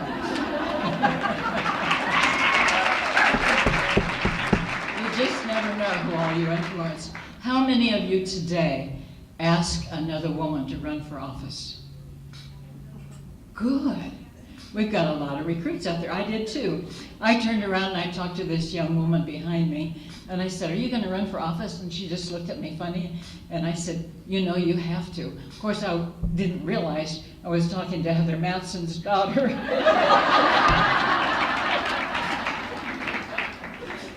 And then I turned around to Natasha Newcomb and I said, "You're going to be in line to run for office again, aren't you?" Yes, yes, yes. We all, every day, have to recruit, because it doesn't happen by itself. It happens because we make it happen.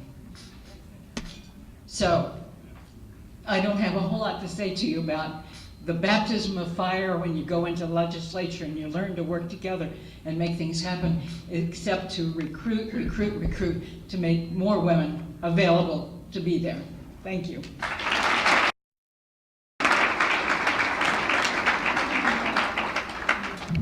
We're going to take a short break, so a 10-minute break, grab some more food, finish your bids on silent auction items, and then we'll come back and we'll hear from our special guest, Congresswoman Finkenauer. Seats, we have a couple more speakers for you. First, I'll welcome up June Owens to introduce our next speaker. All right, so in 2018, we had some historic wins on the federal level for not only the state of Iowa, but huge advancements made in politics with women and women candidates who stepped up and decided to enter into the arena and run for office. And one of those candidates that ran a phenomenal race and won her race is the amazing Congresswoman Cindy Axne, who proudly represents the 3rd District of Iowa and sent David Young packing. Who's excited about that? Come on, give it up.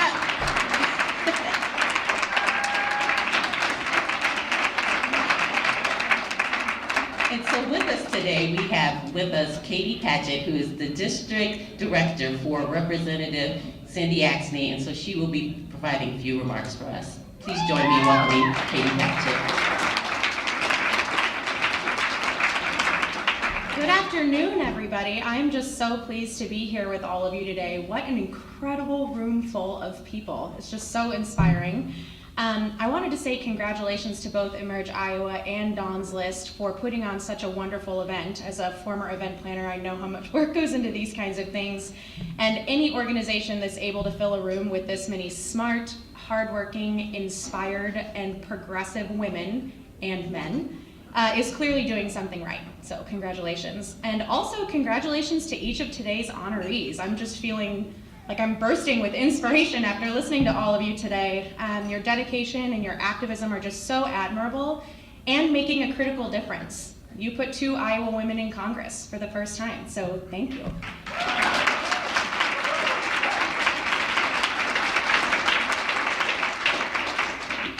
As June mentioned, I'm Congresswoman Cindy Axne's District Director. I oversee the official operation across our 16 counties, our 3 district offices in Des Moines, Creston, and Council Bluffs, and our intrepid official staff in the state. They're a pretty amazing group of people. It's really an honor and a privilege to work for one of Iowa's first 2 female representatives in Congress, and I can tell you from firsthand experience over the last couple of months, we sent the right women to Washington.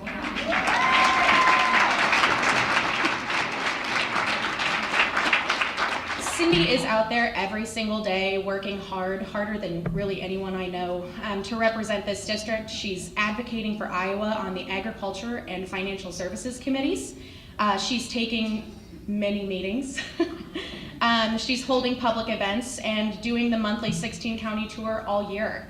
And in the short time that I've been working with her and that we've been traveling the district in our official capacity, there's one common factor that really stands out to both of us. It really is women holding up our communities. We've met so many amazing women everywhere we've been. Women who are running a rural pharmacy in Sidney, Iowa, or running the Family YMCA in Glenwood. Women who are leading community banks in Fontanelle and keeping open critical rural healthcare facilities in counties across the 3rd District. Moms advocating for their children's education and well-being. Women fighting to end poverty, expand access to healthcare, grow rural Iowa, increase access to affordable housing, and lift up their neighbors in any way they can. And Cindy is right there with them. To all the female leaders in this room, thank you for all that you have done and will do. It's truly an honor to stand with you and work alongside you. I look forward to learning from and growing with you in this new role.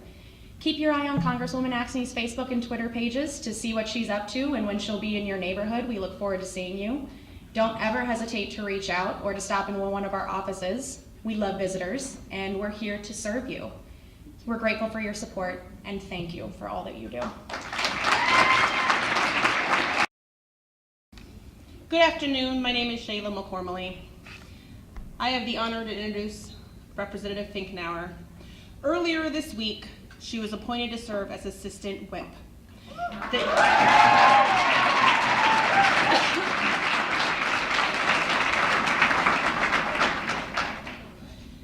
She's the youngest person to ever serve in leadership.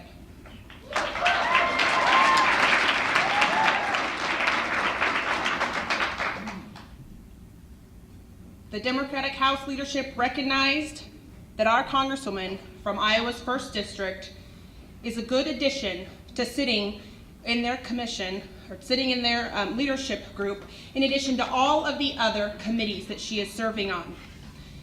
She will be involved making sure that Democrats vote, that they have leadership priorities, and they're making a difference for our entire country. Her fellow Congressman, James Clyburn, said, "I chose Congresswoman Finkenauer as an assistant whip because she knows how to roll up her sleeves, get things done as a legislator. She represents the common sense, Midwestern position on a number of important issues. We need that perspective in our policy debates." We're impressed by her new role, but not really surprised. Growing up in a union household in Dubuque County, she learned firsthand how to roll up her sleeves, how to make sure that things get done, and to take it on herself if things weren't happening. Whether she's fiercely advocating for equal pay, for women's health as a member of Iowa's legislature, or redefining tough, as we saw in her last congressional election, she has been rising to the occasion for her entire life. Just 2 weeks into her term, she became the youngest woman in history to pass a bill in the United States House of Representatives.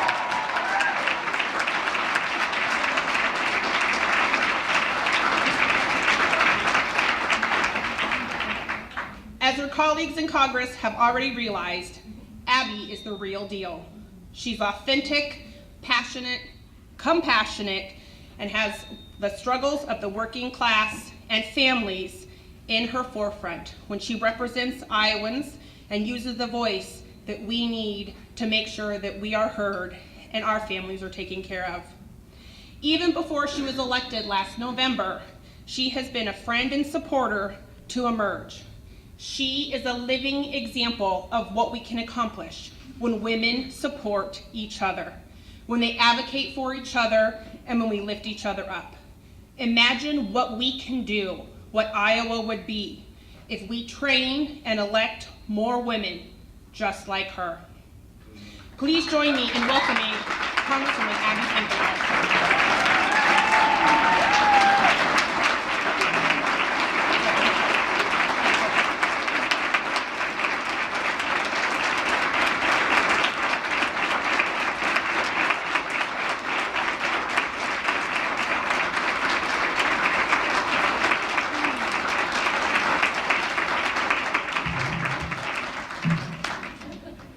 Oh my goodness, it does the heart good after a few days in Washington to come back and see a room like this of incredible Iowans. Oh my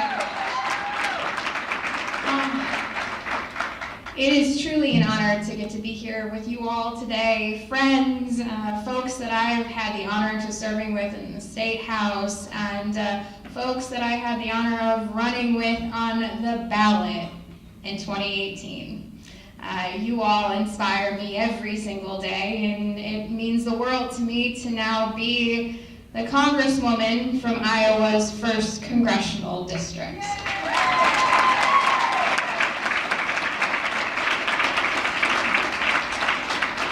You all know me as the Congresswoman from Iowa's 1st Congressional District, but I was known for the first couple of months after the election in the U.S. House as the other 29-year-old.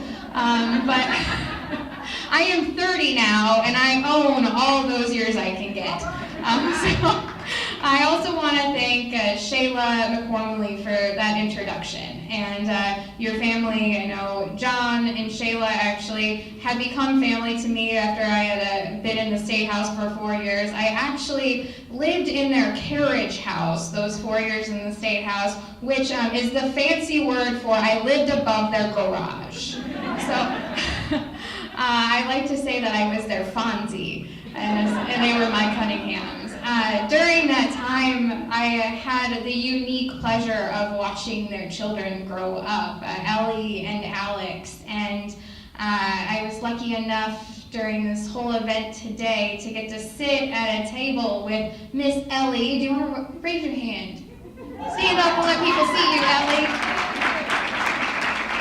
And Lauren and Hazel. It felt great not to be the youngest woman at the table, so I thought that was really nice of Emerge to do that. But truly, you know, I had something I was going to say today, but after sitting next to them, I decided to go a little bit different route.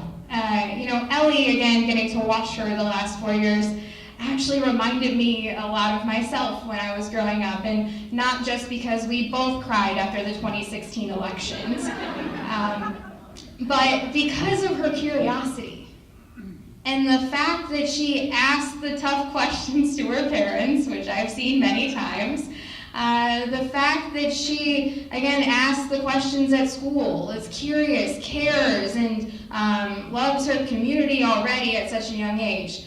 And that was something growing up, was a big part of my life. Even though I grew up in a town with more cows than people, my parents weren't ever involved in politics or anything like that, but I went to grade school where I got a weekly reader. And every single week, it was my favorite thing at school. And then when I was 10, I asked my parents for a subscription to Newsweek, which was essentially the adult version of the weekly reader. And it was absolutely my favorite thing. I was always the kid raising my hand, asking the questions. And heck, even when I was in 6th grade,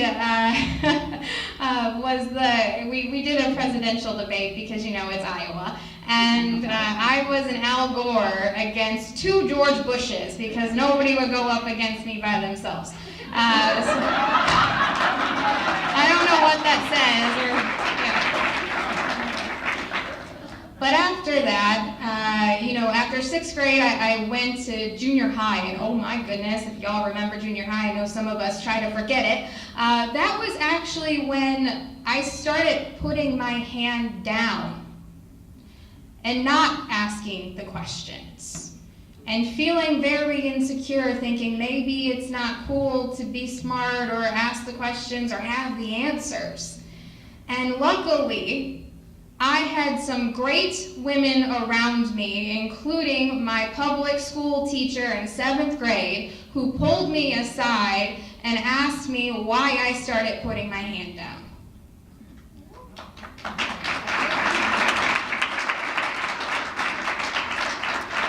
Unfortunately, she pulled me aside with my mother next to me, who ratted me out, and she said, well, I think she just doesn't want to look too smart around the boys. And so I said, Mom, that's not true, but it was a little bit true. And it was, you again, when you're at that age, you just start thinking about what are other people thinking, all of that type of stuff, as quite often young girls tend to do. And the public school teacher asked my mom, well, what is she interested in? How do we get her to start paying attention? And Mom ratted me out and told her about that subscription to Newsweek. And the next thing you know, I was sent off to a camp for political science and government. And, well, yes, you could say maybe the rest is history. But it wasn't. I mean, you go back to school, again, peer pressures as a young girl where you have this idea that you've got to be perfect, that you have to have it all together. All of that happens, and yet I still had amazing women around me continuing to make sure that I kept putting my hand in the air. One of those women, it was one that we honored actually here today, Lieutenant Governor Sally Peterson. See, I ended up going to Model UN when I was in high school. Again, shocker, right? But ended up going to state, and during that time at the state capitol, our reward was getting to meet the lieutenant governor. And it was my first time ever, I think it might have been my first time ever to Des Moines. And it was my first time ever to the state capitol, and I got to meet her. And at that time, she told us all about the PAGE program. And I thought, well, that seems really exciting. And little did I know then I was going to start doing research on that. I ended up being a page for the U.S. House of Representatives, and then graduated high school early, came back to Iowa, and ended up being speaker's page in the Iowa House in 2007, where I met some incredible women and some great men who have been advocates for women their entire lives. They made an impact on me at a very young age that I will never be able to forget and never fully be able to repay. And that experience quite literally, again, changed my life. It was there in 2007 where, as speaker's page, I was sitting next to the speaker as we did the call of the House, which locked every single legislator in that chamber, making sure they couldn't run out on the vote to add sexual orientation to our Iowa Civil Rights Act.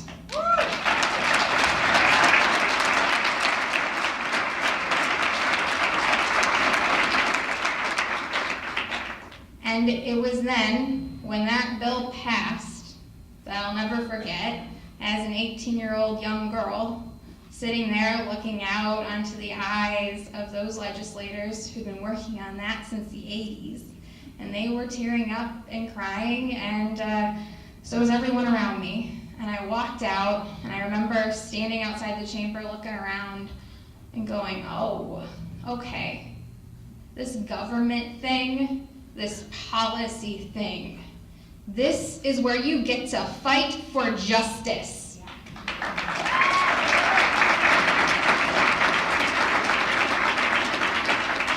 This is where you get to make an impact on your community. And I knew in that moment there was value in that. And I had no idea at that moment I was ever going to run. But I knew I had to be around it. And my goodness, again, the folks I got to meet during that time quite literally changed my life. Some of them are in this room today. One of them was Marcia Nichols, who was the political director for AFSCME.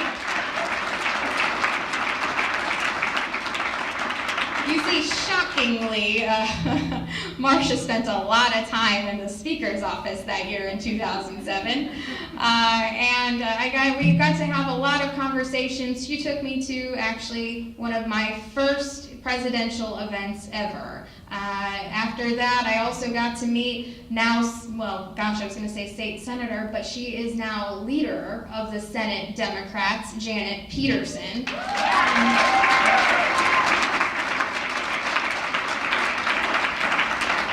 Who I not only got to watch be an incredible legislator and fight for her community every day, but I got to see her be an incredible mother.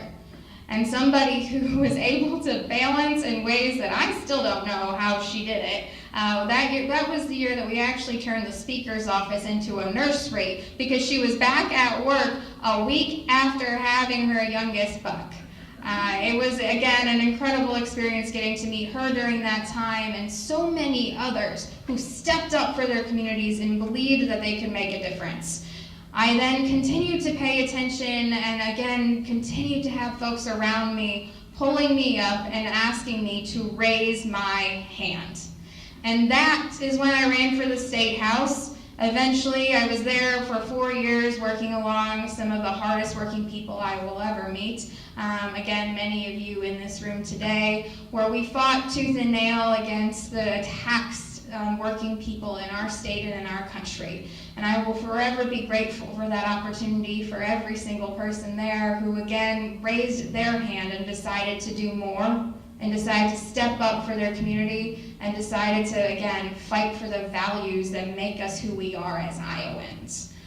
And again, a big part of this, when you look at how all this happens and how somebody that grew up in a town with more cows than people, like I said, ends up eventually being one of the youngest women ever elected to Congress and one of the other first women, I suppose, ever elected to the U.S. House from Iowa, it happens because people pay attention.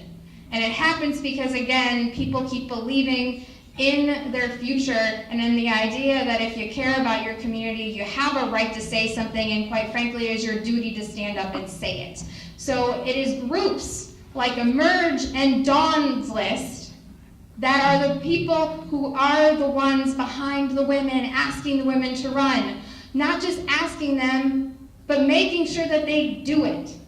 And it is why I am so proud to stand here today and to thank Dawn's List and Emerge for the incredible work that they do day in and day out. You all know there are no off years. Not if we are serious about taking our state and our country back.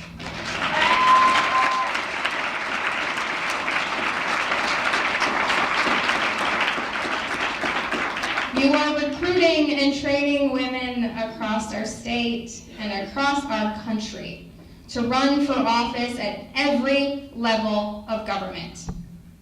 And I know you have their back every step of the way. Today's honorees are a wonderful reminder of what happens when we invest in women with our money, yes, but also with our time and our energy and encourage them to put their hand up. One of those women I'm really excited to see here today and be honored is Kayla Cater.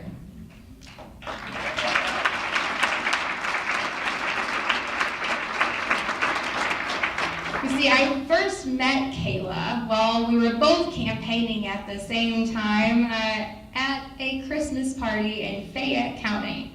It was in 2017, and I was standing up in front of a Christmas tree talking to folks about why I was running for Congress. And after all of the declared candidates there, and oh my goodness, you guys, this was 2017, there were a lot of declared candidates for a lot of different things. And by the way, if you didn't make it through the primaries that year, you need to run again.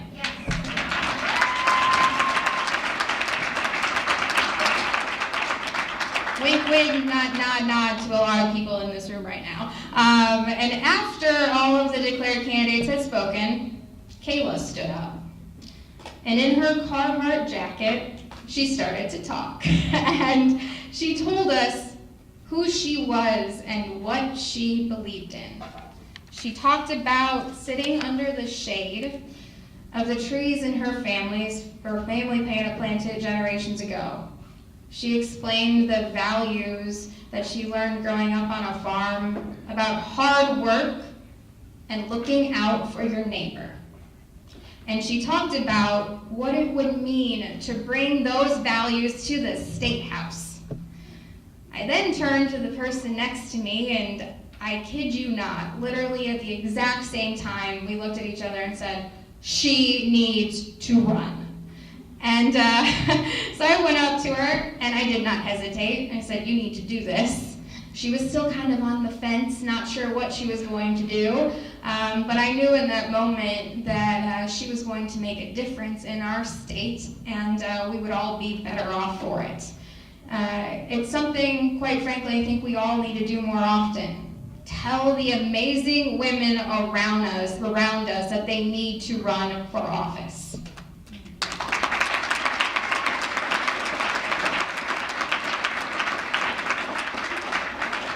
And oh boy, I think I know we are all so glad she did. It's not the outcome we wanted, or that Kayla and Northeast Iowa voters deserved.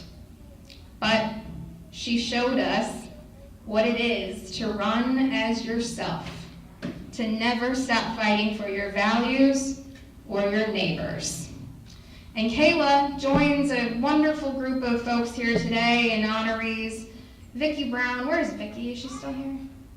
Oh, there she is. There she is.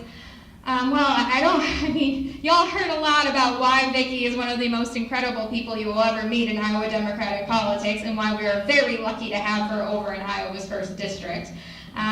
She is the woman who makes things happen. In Black Hawk County, she's not just a leader for Democrats, she's a leader in the community. And she's a reminder that real leadership is rolling up your sleeves and getting things done. And also getting people elected, because Black Hawk County, you sure have been doing a heck of a lot of that. So.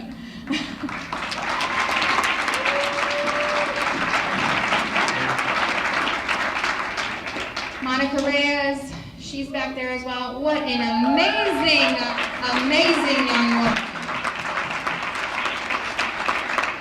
You are a fearless voice for immigrants, and we are all better for it. You organize young people and entire communities to stand up for our shared values, our Iowa values, and we thank you. Deidre DeGier, where's Deidre? I saw her oh, there she is, she moved, of course she did. Oh gosh, there is a lot I could say.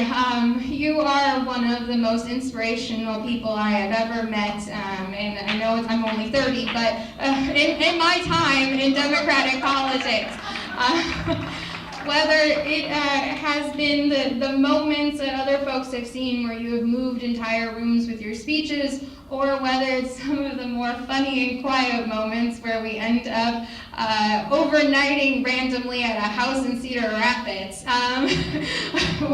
where we share late night stories. You are an amazing woman who again energize people across the state with your vision and how democracy should work. The idea that when more Iowans have access to voting, our state is stronger. Thank you.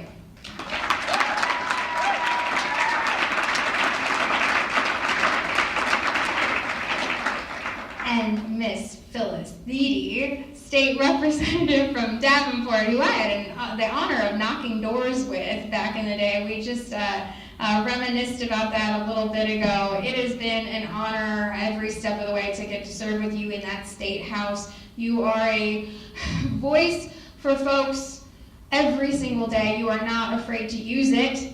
And I still will never forget when you stood up and you were like, not today, not today, not today. She is willing every single time that the GOP throws something at us that hurts working families, that hurts folks in our communities, to stand up, have a voice, and never let them get away with it.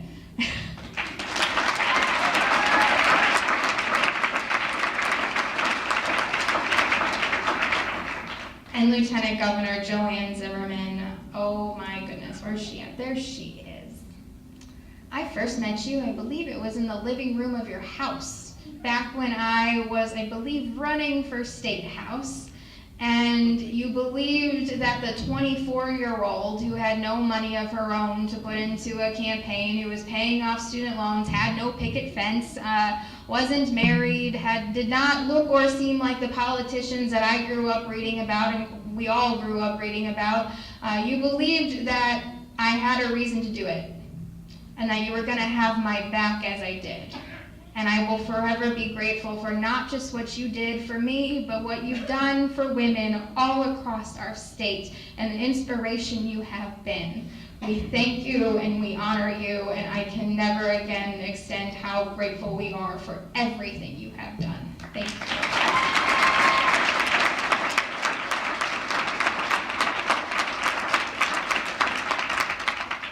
And I know I've already mentioned her, but Lieutenant Governor Sally Peterson reminds us all that public service means so much more than public office. She continues every day to be a voice for vulnerable Iowans and their families. And it's no surprise that Governor Vilsack called her the conscience of his administration. All of these women looked around and asked, if not me, who? If not now, when? They raised their hand, and Iowans are all the better because they did.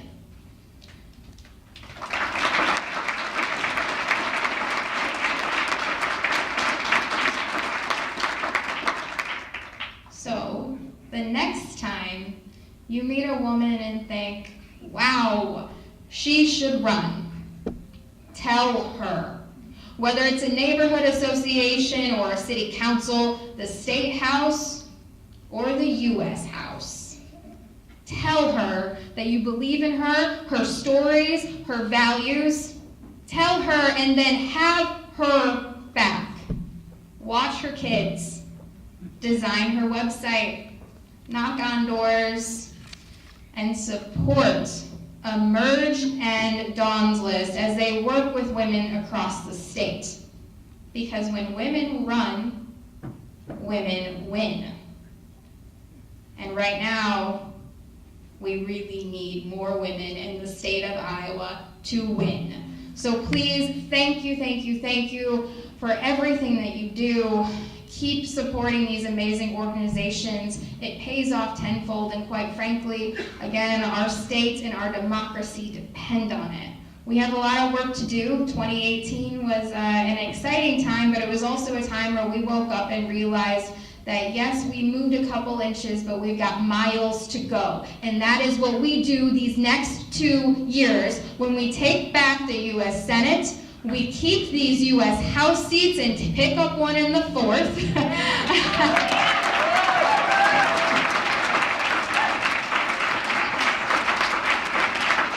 We take back that state house and our state Senate, and we make sure working families are heard every single day in our state and in our country. I again thank you all so much for everything that you do, and we still again have a heck of a lot more work to do. So enjoy the rest of today. Thank you, thank you, thank you, and have a good afternoon.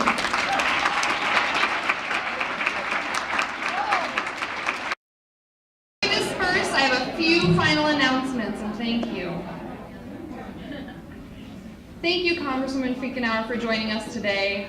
Thank you for doing everything you're doing for us in Washington, and we're excited to continue following your journey of service on behalf of Iowans.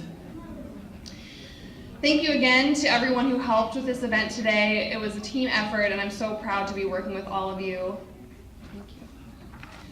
I'd like to announce the winners of the silent auction, so you'll know if you need to stop at the checkout table to pay for your item and pick it up to take it home with you. The 2020 book club goes to Deborah Salowitz. Also, I apologize for any mispronunciations.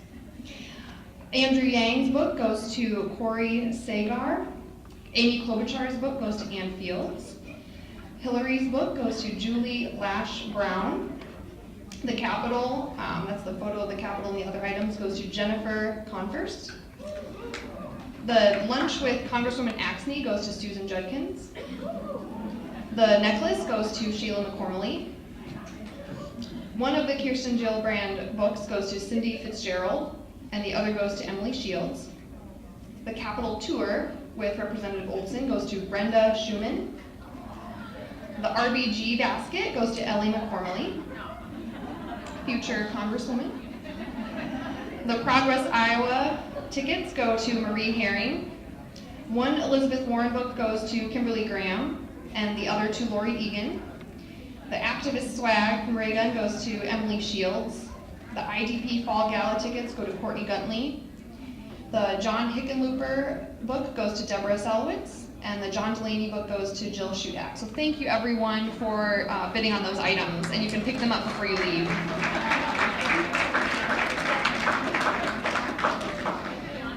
And just a reminder of why we're here today. It's to recruit, train, and provide a supportive network for women who are running for office. I'd like to now ask the women who are currently participating in our 2019 candidate cohort to stand up and be recognized.